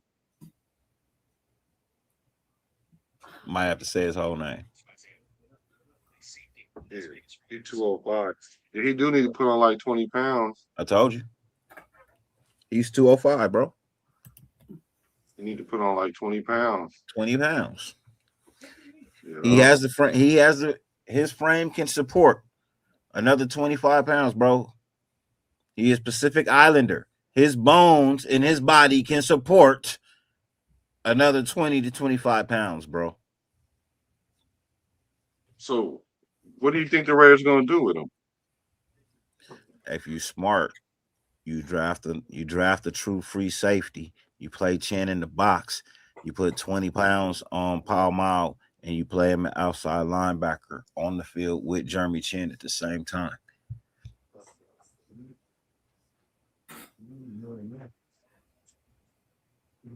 But if he don't put on the 20 pounds, then what? Then he comes off the bench, like you said. Yeah. Then he takes a pay. He's not gonna outplay Jeremy Chin, bro. Jeremy Chin got a whole lot more to lose right now. He's not going to. Yeah, you're right. He's got a lot more to lose right now. He's not going to let Pal Mile outplay him. Yeah, bro. He's not. You might would have caught him on a non-contract season. Yeah, non-contract year, right. You might have caught it. It might have been close enough where it been arguable. You know what I'm saying? Because I don't think he's just outright better than him. No, I'm not saying that. No, but he is purely more motivated this year. But see, I think Paulo Ma'u can get more interceptions, and that's where he could possibly go. He's not getting those. He's not getting those in the box. He got those at free safety. They were both gifts. Both of them were gifts. They weren't like he put himself in. You know, it's not like he fought for them. They were gifts. Yeah, but the year before, though, when he was in the box, the year before when he was in the box getting picks, he was getting those in the box, though. I'm just saying that I think he's just more of a ball hawk. Interception is an interception, right? He's not a ball hawk. Please don't I'm say just saying he's more of a ball hawk than Jeremy Chin. No, neither one of them have the right to say ball hawk in the sentence of at all. Okay, you know, I think that he's more. He's gonna have more picks than him. They ball pigeons. They ball pigeons, bro. Ball pigeons. That's they pigeons, bro. You know what I mean? They not even doves. They pigeons. You know what I mean? So, like, chat. Let's get to the draft question. So what do you think about Paul Mile ultimately put it in the chat. I don't know. That's going to be the player to watch this year. I wouldn't be surprised that we trade him. I don't think he's tradable. Not with no 39 fucking passer rating, bro. He's not fucking tradable, bro. Hey, He's not I wouldn't be tradable. surprised. Okay, somebody agrees with you. Raider Shield says, I agree. He should put on some weight and be able to play a robber or big nickel. Yeah, I think he's going to play in big nickel regardless. Yeah, but he's definitely a rotational safety if he doesn't put on the weight, but he's not a starter. Yeah. You know what I mean? So he should stay for another 2 seasons. I agree. Maybe get like a 1-year extension or something. Look, I'm telling you, if he puts on the 20 pounds and go play linebacker and shines, bro, he'll be here for another 3-4 years. Right. See, look, he's playing for a contract too. He's playing for a contract extension too, right? If your best chance to get on the field is to add 20 pounds and play linebacker and shine, then do it. Because if you're not going to get the chance to shine sitting on the bench behind Jeremy Chin, you have no bargaining chip with any NFL team next year.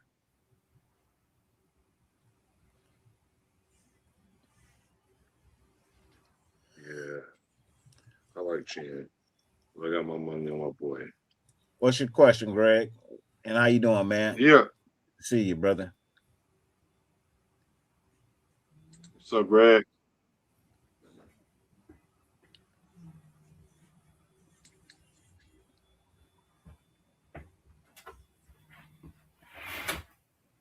I don't know who that is. I don't know who that is either. I have no idea who that is, Greg. What's his name? Soft Gridiron Apex? Here we go. Let's go to this. I don't know who that is. Don't know. Hey, I got to roll out. I got to go take the garbage out and shit, man. And then I got to go crash out. My shit, my mouth, my jaw is sore. So, man, I thank you, brother. Blessings, brother. Feel better. Right on. For sure. Thank you, guys. I'll hit you guys up tomorrow night. Yep. Yep. It's draft night.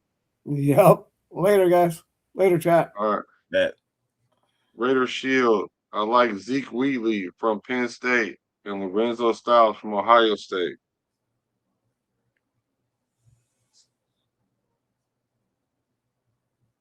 That question was, do you think Max is still great? Get traded during the draft? If we, first of all, if that was to happen, we would have to get like a high draft pick. Well, here's my thing. We've already said Max is a Raider for the year. It's come out of everybody's mouth. Yeah. Even teams that have called the Raiders about inquiring with Max have literally said they're not moving him because if nobody's going to offer what they were getting from Baltimore, they're not moving from Max. It is what it is. They're not going to move him for anything less. Vinny B is one of those reporters because I'm going to be honest about this. I'm going to be 100% honest about this, and I don't know if y'all notice it. Max Crosby being traded has not been the subject of topic for the last month. Right. Because everybody has gotten the picture. Vinny B has nothing else to talk about. Oh, Max can still get traded. Bro, you've got nothing else to talk about at this point. That shit is so dead.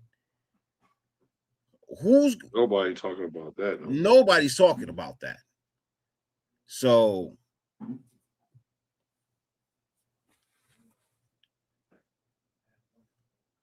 let's see.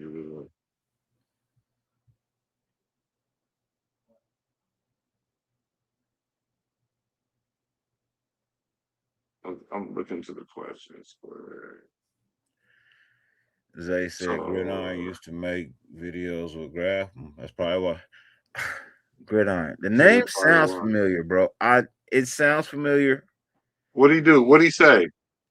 I don't. I honestly I don't No, I'm know. asking Brody. Because I do rock with Yerp. I do like Yerp. I've been on Yerp shows a couple of times.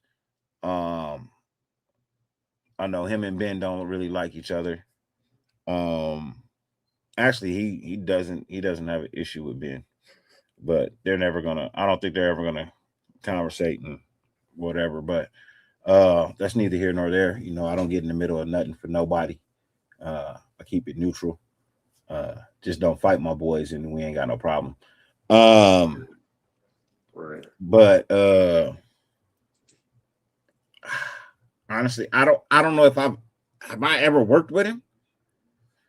If I've never worked with him, I don't know. The only people I really know from Yerp show is East Coast, you know what I mean, and Sacktown. You know, other than that, I don't really know too many other people that be over there. Yeah, just East Coast and Sacktown.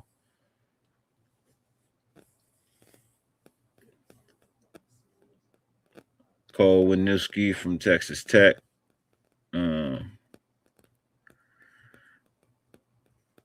This is a name I keep hearing.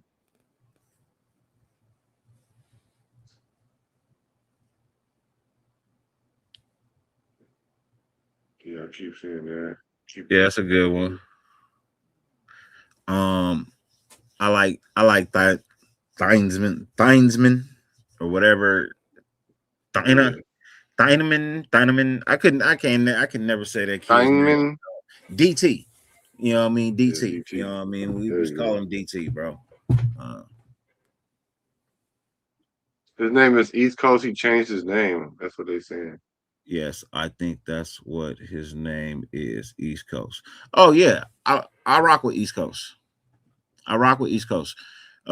Reason why I rock with East Coast. East Coast is not a Raider fan. He's not a Raider fan. He's a reporter. Oh. He's a reporter. That's what he does. You know what I mean? He is not a Raider fan. What's up, AE? So him calling out the Raiders for stupid moves is because he's a reporter. That's his job. Well, that's one of his jobs. You know what I mean? He was actually at the combine. You know what I mean? He was actually at the NFL combine. You know, so the guy loves sports. You know what I mean? He was at the Senior Bowl on the field. You know what I mean? During practice and the game with his press pass. I mean, that's what he do. You know what I mean? He's not a I've seen a lot of Raider content creators collaborating with graphic. So who are the main guys? Well, I want to call it a pecking order, but I plead the fifth. Take that the wrong way. Yeah, see. fifth. Let me ask the chat. Then. Come on, chat. Help your boy out. Anybody and everybody that rock with Dirty, you better plead the fifth. Because I just want to see some fifths. Thank you, James Furpo. James Furpo, my guy. 1, 2, 3, 4, fifth. So who's been all right? Can I ask this question? Who's at least been excommunicated out of the Raider Nation? Is there anyone? Sultan Mir has been excommunicated. God.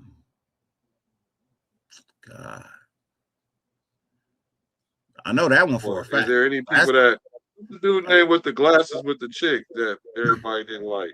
Oh yeah. Wi-Fi Willie has definitely been excommunicated, but people still rock with him. I don't know why. But for me, Sultan for sure was excommunicated out of the Raider Nation. He don't do shit no more. Excommunicado. Yeah.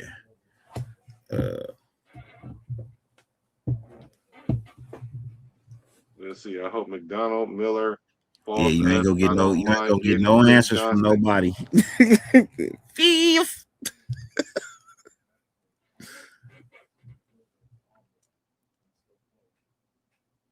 Dude that did the push-ups.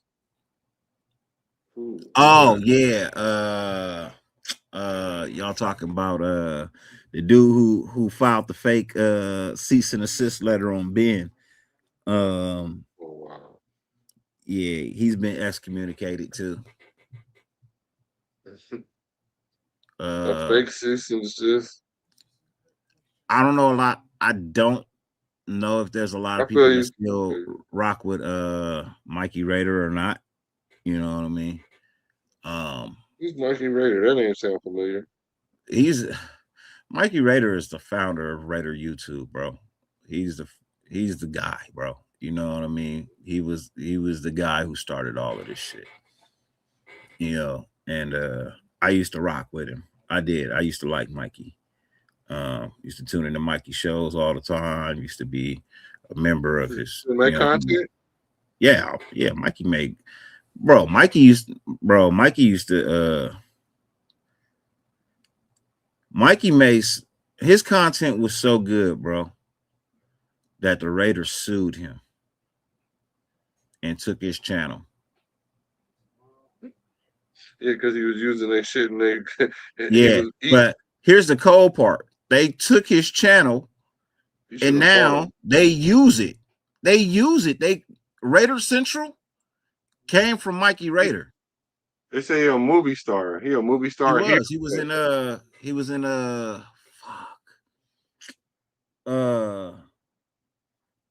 said bro got rated. He got rated. They rated him? Yeah. Yeah, bro. Wait a minute, they rated him to take his laptop and computer? Yep. Shit. Yep. So does he still make content? Yes, he does. Is it on the same level or no? No, it's not. Because the fucked up thing was they did it at a time that was so fucked up because his dad was dying. And his dad ended up dying in the middle of all of that. You know what I mean? So going through the lawsuit with the Raiders, his dad dying, being kicked out the place where his dad him and his dad lived, you know what I mean? Because his dad didn't own it, he was paying rent. His health situations, like a lot of things just went like downhill for bro, fast and quick. You know what I mean? And he disappeared for a while. And after, I think, you know, that lawsuit put him in. And that's why I will say this, you know what I mean? I will say this about Mikey Rader, bro. He is a for real, diehard Raider fan. I don't think there is a more dedicated Raider fan than Mikey Rader to get sued by your team that you love, have them take everything from you, and you still rock with them. Oh yeah, you a fan, bro. You a fan forever. You ain't never leaving. You know what I mean? The league made the Raiders sue him, huh? Yeah. No, they didn't. They did not make him sue him. Believe it or not,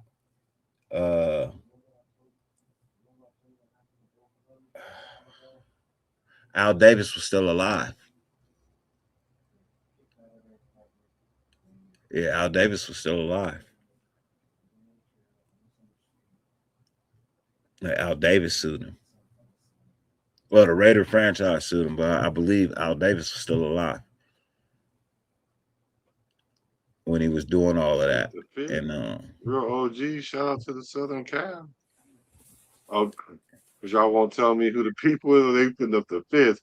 1, 2, 3, 4, fifth. No, what's your question though? What is the what? No, what is the question? I just wanted to know in general, just in general, just in case I run into certain people and then y'all be like, "Oh, you be talking to them." Who are the top 5 ops that I don't fuck with? Is that the like, question? who the top 5 ops that don't nobody fuck with? Well, I'll tell you my top 5 ops. Even if don't you rock like with. If them I and ever, people just don't like them. I'll tell you, these are 5. I'll give you 5 people that if I ever see them on this show, bro, I will never come on this show again. Why? See, that's why. What if I didn't know? And that's why I'm telling you now. If I ever see any one of these 5 people on this show, bro, I will never come over here again. Graph. If I ever see Graph over here, Graphic Raider. Graphic Raider? Yeah. If I ever see Graphic Raider over here, I will never come over here. Hammer. Why? If I ever see I think Hammer, they did a show together today. They do. They're. See, I don't know. You got to think. All right, you got to remember, I don't know. That's why I'm asking. So here, I got my start in YouTube, Black. You know what I mean? With Graph. I got my start in YouTube with Graph. And they could tell their story. I'm gonna tell my story. You know what I mean? And y'all can figure out what's true and what's not. So I got no reason to lie. Right. Smoke them if you got them, y'all. What y'all smoking on? It's smoke time. It's story time. We on the BART. You know what I'm saying? We in the back just chilling right now. Late night session. So my first show that I ever did on YouTube was with Graphic Raider. And it was a mental health show. Right? It was a mental health show. It was Raider related, but I was just about to ask, was it still Raider related though? It was Raider related. You know what I mean? It was mental health for Raider fans, right? One of some kind of something I needed at the time too. You know what I mean? Because I was weighing retirement.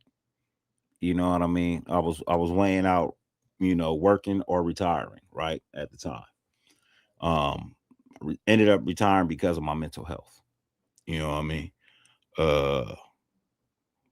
I think I've said it before. I went to work one day. You know what I mean? I drive tow trucks for a living. I went to work one day, and the only thing I could think of that whole time was driving my truck onto the freeway, stopping in the middle freeway and stepping out. Right? Because that's where I was.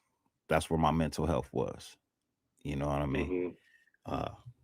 Being depressed, not really realizing what depression is and things of that nature, So, I was fed up with my job. In shorts, I was basically I was just fed up with my job, bro.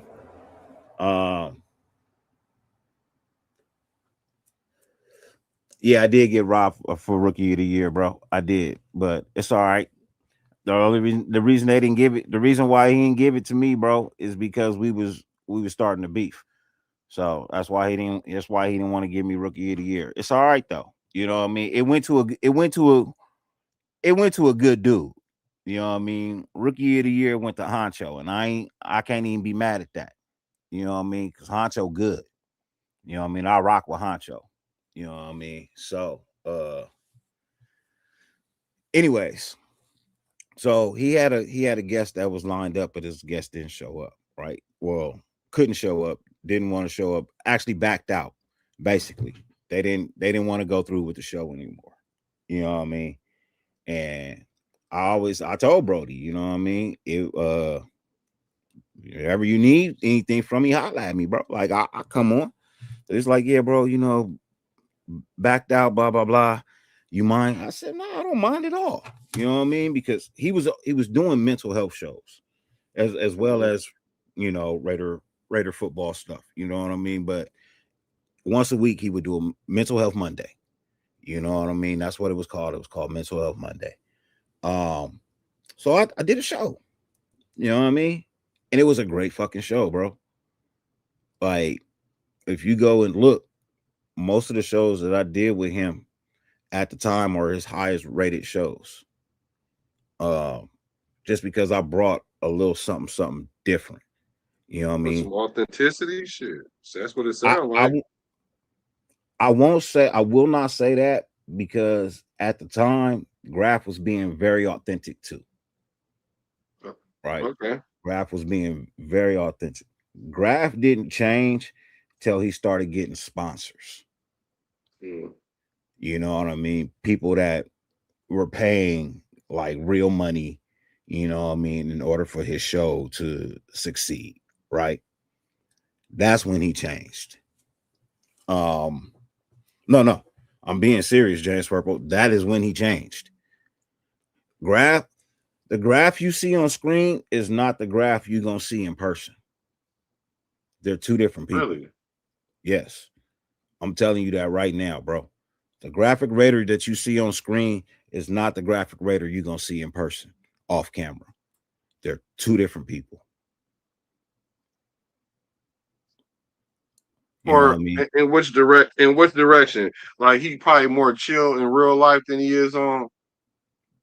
Well, when I say chill, I mean probably more. The graphic rater you see on screen is fake. That's not him. That's not him. Graf is in real life. Graf is laid back. He's chill. He don't want no funk with nobody in real life. And I'm being honest about that. I can see that. You know what I mean? He is not what you see on screen, bro. I am. And I will not change for nobody. What you see on screen is what you see in person. I just had this conversation with my brothers over the weekend because, you know, I'm in a motorcycle club and we met this dude, you know what I mean? And my brother, who's also my president, he's like, bro, why you being an asshole? I said, bro, because I want him to meet the real me.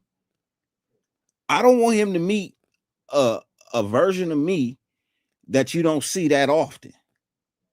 I want him to get to know the version of me that everybody sees on a regular basis.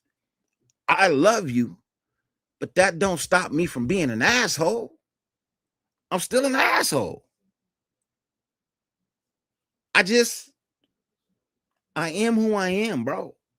I'm 46. I'll be 47 soon. I am set in my ways. Just because I'm an asshole don't mean I can't get along with people and I can't be nice. But, bro, I'm not going to put on a fake show for nobody. For nobody at all, bro. So, anyways, I do some shows with Brody. You know what I mean? I eventually get the nerve up to start my own channel. I start my own channel. Wasted came in later, you know what I mean? Wasted wasn't in the beginning. I thought Wasted was a solid brother. I still don't have anything against Wasted, but for the simple fact that he fucks with Graf. That's my only thing against him. You know what I mean? Is that he fucks with Graf. So wait a minute. Hold on. Let me put a pin right there. So Wasted, I just saw him. And mind you, I'm just now learning these people. That's the whole reason why I'm asking, so I know who's who. And I saw him with JT the Brick the other day. Like, yeah.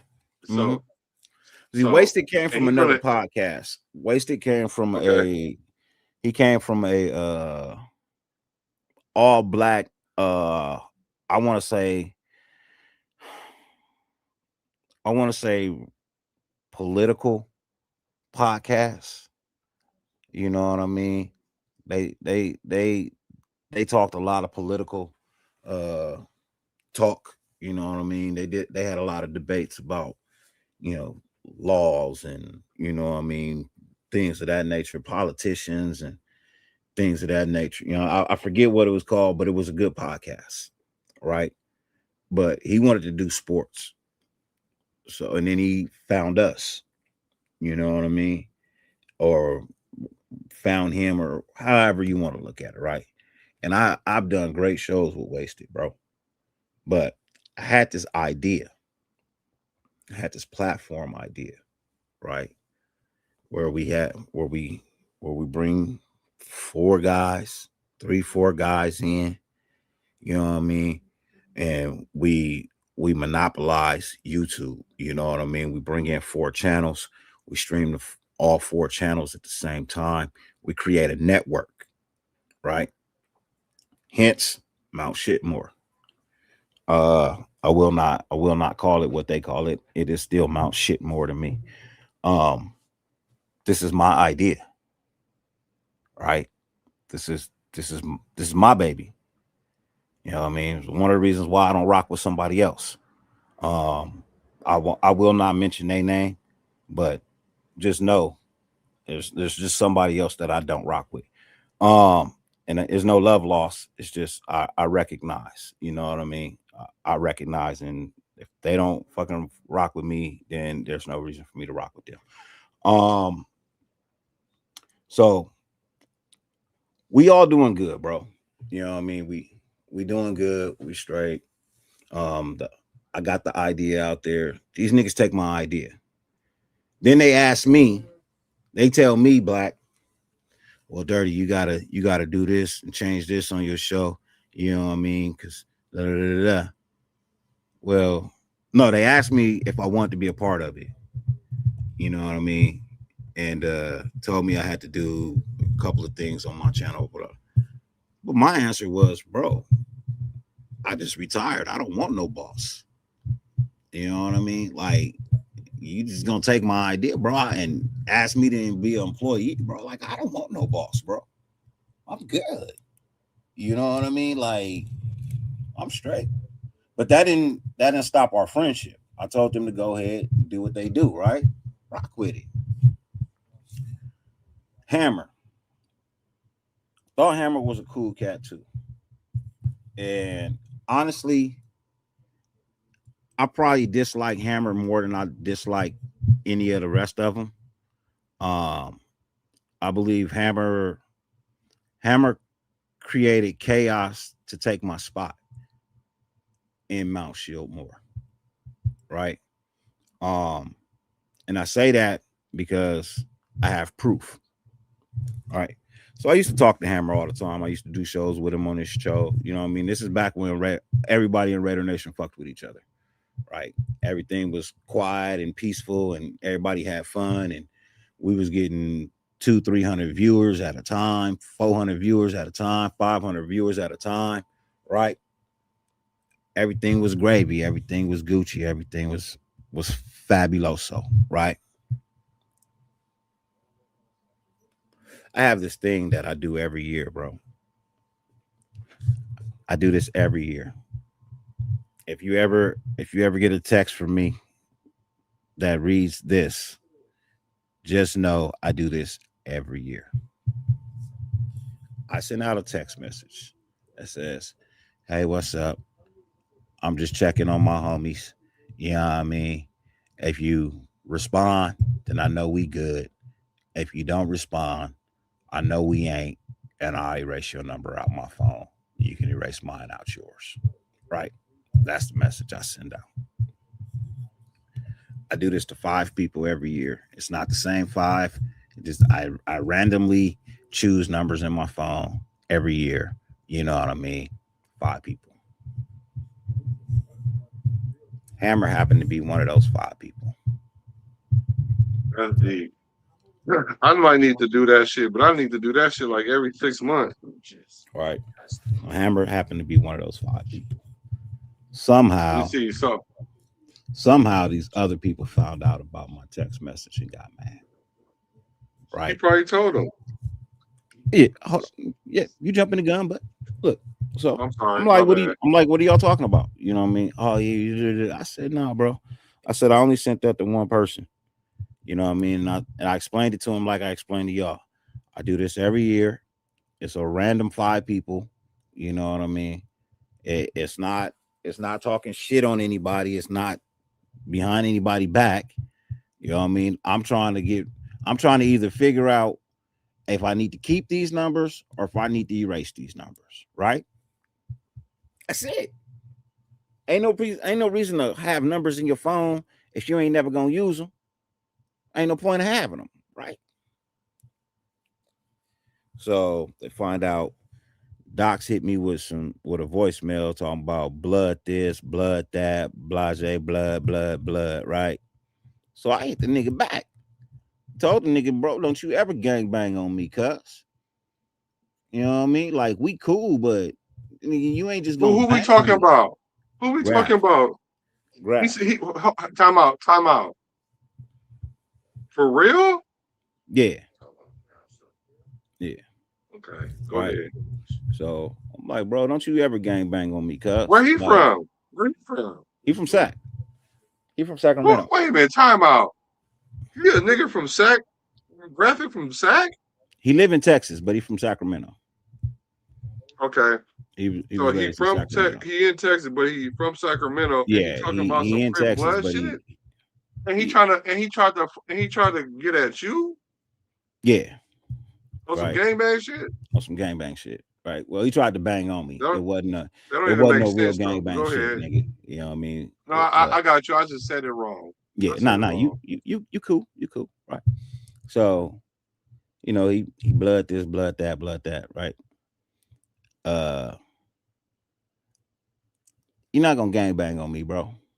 You got something to say to me, bro, you come at me respectfully. You know what I mean? You don't come at me with all this gangbanging shit, because nigga, you don't know me like that. Right? We cool, we Raider fans, we do YouTube shows together and things of that nature, but nigga, you don't know me in a sense where you can feel like you can bang on me, homie.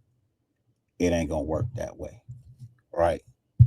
And and this ain't no disrespect to Stockton, but nigga, Stockton ain't LA when it come to gangbanging. It just ain't. When it comes to 90s gangbanging, nothing past Bakerfield is. I don't even know why he would even go that route. For me, when you talk about 90s gangbanging, bro, ain't nothing topping LA. Nothing in the state of California topping LA when it comes to gangbanging, bro. Right? So, and I don't too much care for gangbanging anymore, nothing like that. But like I said, ain't nobody just gonna bang on me, bro. You ain't just gonna bang on me and feel like it's okay, right? So, hold on, brother. Hold on. Hey, you say it sucks to hear about the beefs. Hey, so no, it's good that I hear these things, so I don't walk into these things unknowingly, because the more and more I've been coming online, I've been meeting new people, and this YouTube shit is weird, because it ain't like the streets, but they try to run it like the streets. But at the same time, I'm always gonna keep who I am, whether I'm on the streets or off the streets. So I gotta kind of see who's who. You know what I'm saying? And I do understand you gotta have your own experiences with people, but at the same time, if you got a fucking blueprint or a fucking MO of being a certain kind of way with a certain kind of people with all this love in the nation, then I'm only gonna mess with you with a long hand spoon. For example, the other day, Dirty told me he was coming on the show. And I wasn't gonna let nobody come on the show as a guest until he showed up, because that's just who I am. And the only reason I bring that up is because I'm just saying that's how I approach things. So I need to know who's who in this game. I got love for everybody until you cross me, but you know what I'm saying? If my guys ain't fucking with you, I can't fuck with you either. You know what I'm saying? So I have to make a business decision. And speaking of business decision, go and hit that subscribe button. I see we got like 26 people in here. I appreciate y'all. We on the late night lounge and Bart session. We do Raider content. We do all kind of content. So thank y'all for hacking in. Go ahead, bro. He said, I think he got ran out of sack, though. I did want to read that, though. Yeah, I do too, bro. I believe that too. But for me, bro, it's like it was a point in time where, like I said, doing Raider YouTube was great, bro. Like Graph is the reason why, like, I know, Captain Jack,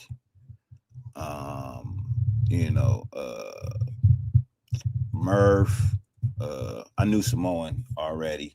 I didn't know him, but I knew him. Like I watched the shows and things of that nature. But like Gabe,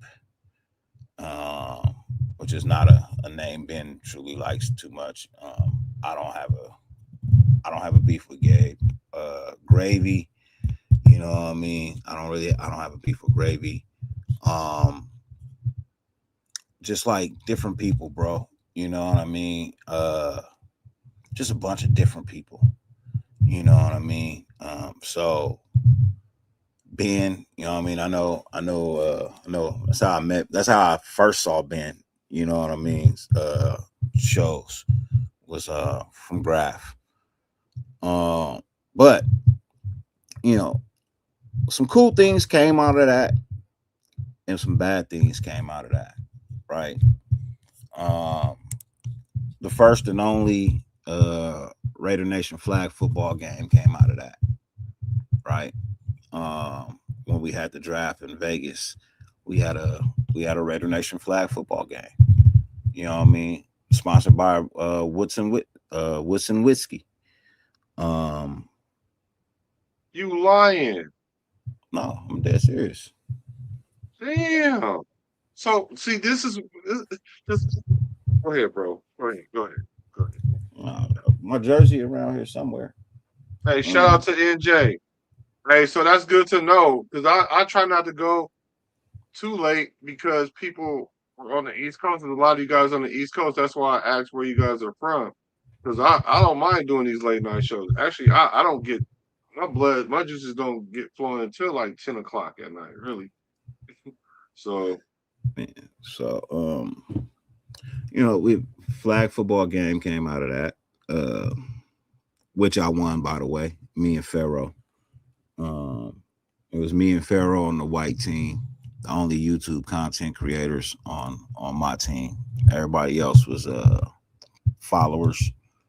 I don't mean followers in the sense of following in the Bible. They were followers of our YouTube channels. The other team was stacked with YouTubers. I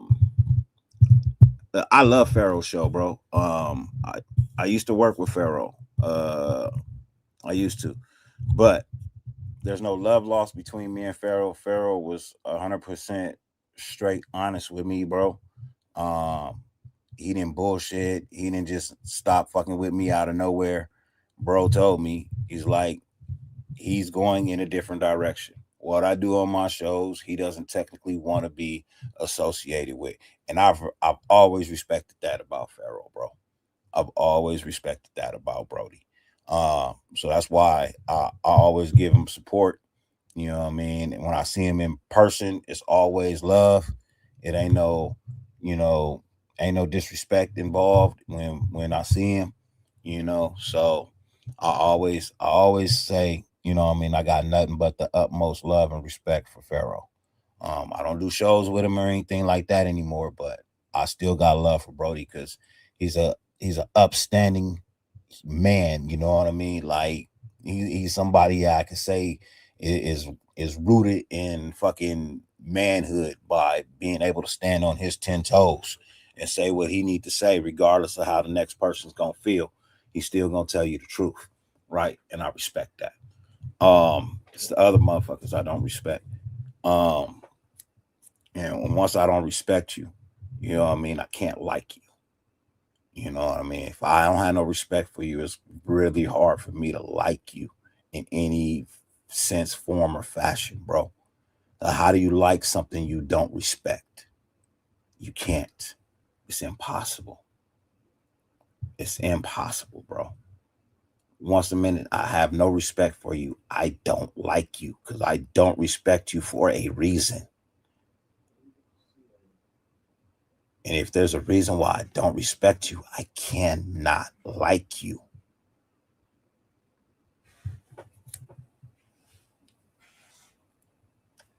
Okay, so we got 2 out of the 5. We got 2 out of the 5. Because after we do them 5, I'm gonna ask you guys, the content creators, I got a link with. I want to end that on a good note. But who's the other 3? I would say Wi-Fi Willie, but I don't never see him coming over here to do no shows with you. So that ain't even on the list. I'm not gonna put Wasted on the list. Like I said, I don't really have anything against Wasted. I don't hate Wasted. But Dirty Low. I keep hearing that name. I don't like. I don't like dude, bro. And it's always gonna be a problem until I get my apology. And until I get my apology, it's always gonna be an issue between me and him. But the nigga said on Belly, apologize. You hurt my feelings. No, it's beyond hurting my feelings, bro. It's beyond hurting my feelings, bro. I can't even talk about it. But no, I feel you. I'm just saying. No, really, bro. I really can't. I can't even really talk about it, bro. I honestly cannot speak on it, bro. Motorcycle club business, I cannot speak on. I got you. I've been silenced on that tip. Hey, Raider Sheila, why you don't never pull up, brother? We'll start doing videos. So I gave you 3 so far, right? Yeah.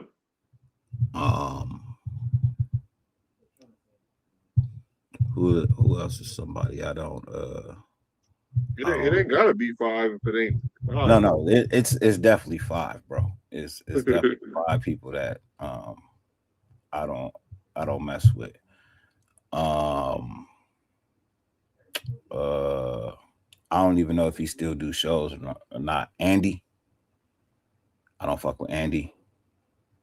How about let's answer a question too, because NJ this first time here too, and I don't want people to think that this is what we own, because we just did a whole hour and a half, 45 minutes of straight.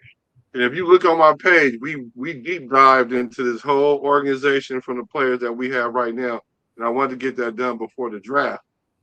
And the question is, do we trust SpyTech? I did a video about that, and I let Dirty answer. Let me see where that. Let's see. This is what the thumbnail look like. We on slow mo. We on Frozen. Oh, there we go. It was the very first video of this series, actually. It was, and the name of it is "The Raiders Can Win a Super Bowl If They Keep Doing This." So I trust SpyTech. I do too. I trust him. Anthony Estrada, you're gonna be waiting, bro. You're gonna be waiting a long time. You're gonna be waiting a long time, brother. Because I don't see that happening.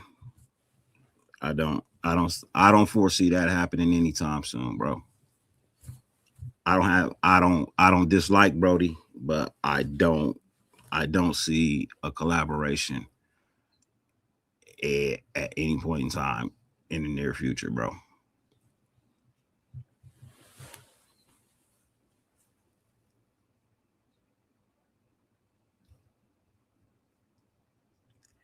I just know it'd be funny, like a comedian. If you want to see a comedian that's in the Raider Nation that's funny, follow MC Raider. Follow MC Raider. You know what I mean? If you want to see a stand-up comedian that, you know what I mean, started on YouTube with the Raider Nation, and yeah, you know what I mean, follow MC Raider. He funny, bro. He said you don't dislike him, but did something go wrong? Yes, it did. Yes, it sounded like it, right? Yes, it did. It just seemed like everything was one-sided, bro. You know what I mean? Everything is just like one-sided. So, no big deal. Like I said, I don't hate Brody. I don't dislike him. I'm not gonna speak ill on him. Just I don't see us collaborating anytime soon, bro.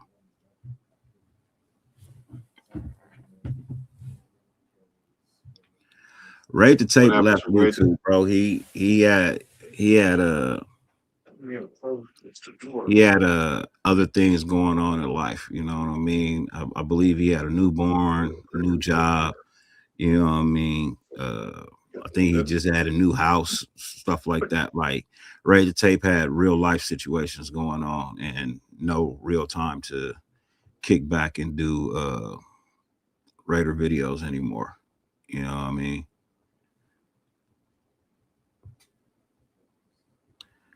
That's what I thought, Anthony. But you know, things change. You know what I mean? And it's probably a lot of my fault because I stopped doing shows for a while. You know what I mean? Because of my depression, and I stopped coming to YouTube and I stopped doing shows. And you know what I mean? It probably is on me. But you know, like I said, I ain't trying to start no problems and no shit like that. But just know, like, pretty much the same thing that happened with Graf and them kind of happened in that situation too. You know what I mean? Ideas being taken, but credit not being given. That's all I ever asked for is my fucking credit, bro. You can have whatever idea I come up with that I don't move forward with. That's fine, bro. But give me my fucking credit. All right. What do you mean, Raider Shield? They come out for YouTube videos with film. What do you mean by that? Like people that do the all 22? Nah, I don't know what you mean by that. NFL coming for YouTube videos with film. They're coming. So yes and no. If you have an all 22 pass, the NFL can't do anything to you.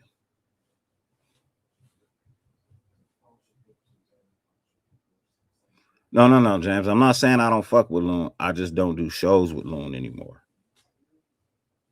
I still catch his shows, you know what I mean? I still support Brody. You know what I mean? I still want people to watch him, you know what I mean? Things of that nature. But it's like our relationship, I feel like, ain't the same anymore. You know what I mean? The last couple of shows that we planned to do, Brody didn't show up, didn't answer the phone, none of that. So, you know, when I speak in the chat, everybody get love. My comments get skipped over. So for me, you know, I mean, I'm just saying, you know, it is what it is. Like I said, I don't have no love lost for Brody.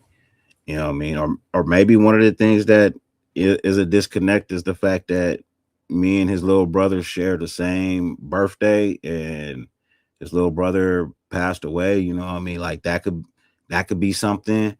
Like, I don't know. But I just know, like, the relationship that we had is not the same anymore.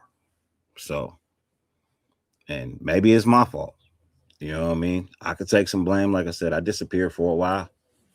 You know what I mean? I wasn't I wasn't what I started off being. You know what I mean? I was a little bit down or whatever. So, like I said, I don't have no love lost for Brody. I just don't see us working together in anywhere in the near future. You know what I mean? Unless it's his idea, because I'm not going to reach out to him to do any shows. You know what I mean? I did that already. So, yeah. So if you got an all 22, it's good. But they coming after the people that's clipping the game and using the film. But it's still fair use. You can use it under fair use. No, it's not. Or is they private? That's a private copyright. It is not. It does not. It is not considered fair use because they tell you any and all copyrights, any and all usage. They've been saying that for years too. I know, but they tell you any and all usage without the express written consent of the NFL is prohibited. But the all 22 gives you written consent from the NFL. Why would they do that? Because you're paying for film. You're now paying them to use their film. So you now have a license. Got you. There you go. Yeah. There you go. There we go. Every month to use that film. in any way you see fit. You want to make a short, you can make a short. You want to do reviews, you could do reviews. You know what I mean? You want to do breakdown, you could do breakdown because you have that NFL all 22 license.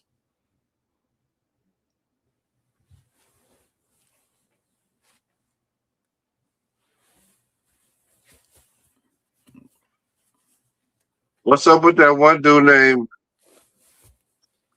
I know I'm gonna say his name wrong, but he's the one white dude that got the glasses. He always got a picture of him and whatever else going on.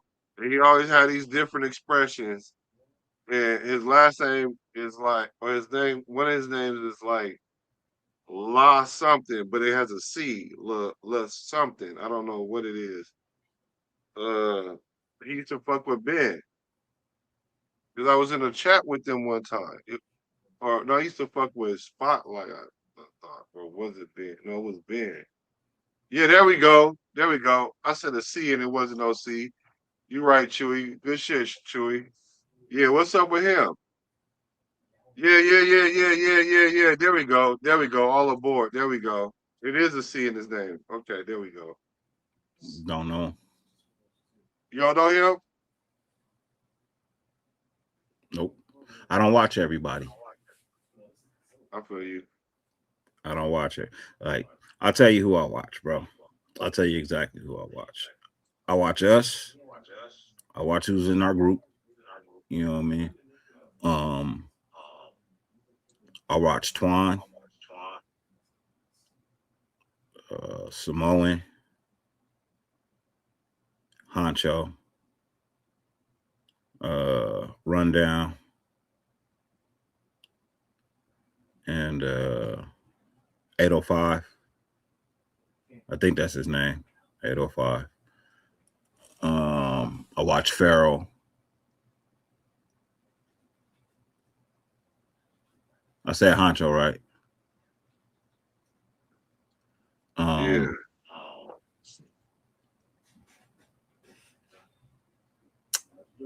I watch Critique Show when he do them. I used to watch Murph and them, but he do a lot of shows with Graph, and I don't have a problem with him, but I don't like a lot of his takes. That's not to say I don't like him. Right. You could definitely not like a person takes and not like the person. I'll be like, that's kind of crazy anyway to me anyway. But no, I was asking about Mitchell him. Rance is that guy on that list. He's that guy on that. That's what Mitchell. Yeah, he's that dude. He's definitely that guy dude on that list that I would, bro. I tell you to lose my number, nigga. I'd block you. You do a show. I was asking about him. I was asking if he was cool, but Dirty don't know. If you guys know if he was cool, then I was wondering about him. But yeah, Mitchell Renz, it seemed like the more I hear him talk, the more I don't like him because he always says something that make it seem like he's more of a Raider fan than everybody else. And I'm like, motherfucker. He's a paid Raider fan, yo. Huh? He's a paid Raider fan. He's not even a real Raider fan. He's a Jets fan. Right. He's paid by Chat Sports to cover the Raiders, and therefore that's how he became a Raider fan. But before that, he was a Jets fan.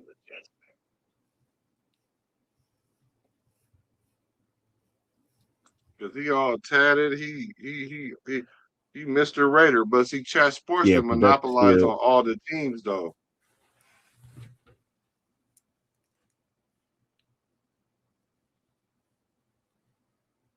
Yeah, he out there for them clicks and super chats, bro. Yeah. Hey, but his shit do be cranking though. His shit be cranking on game days though. But the thing about it is 90% of those people in there ain't real Raider fans, bro. They're not. I'm being honest about that, bro. They're not real Raider fans. A majority of his chat is just people. Chat Sports is a network. When they stream him, they stream it to all their platforms.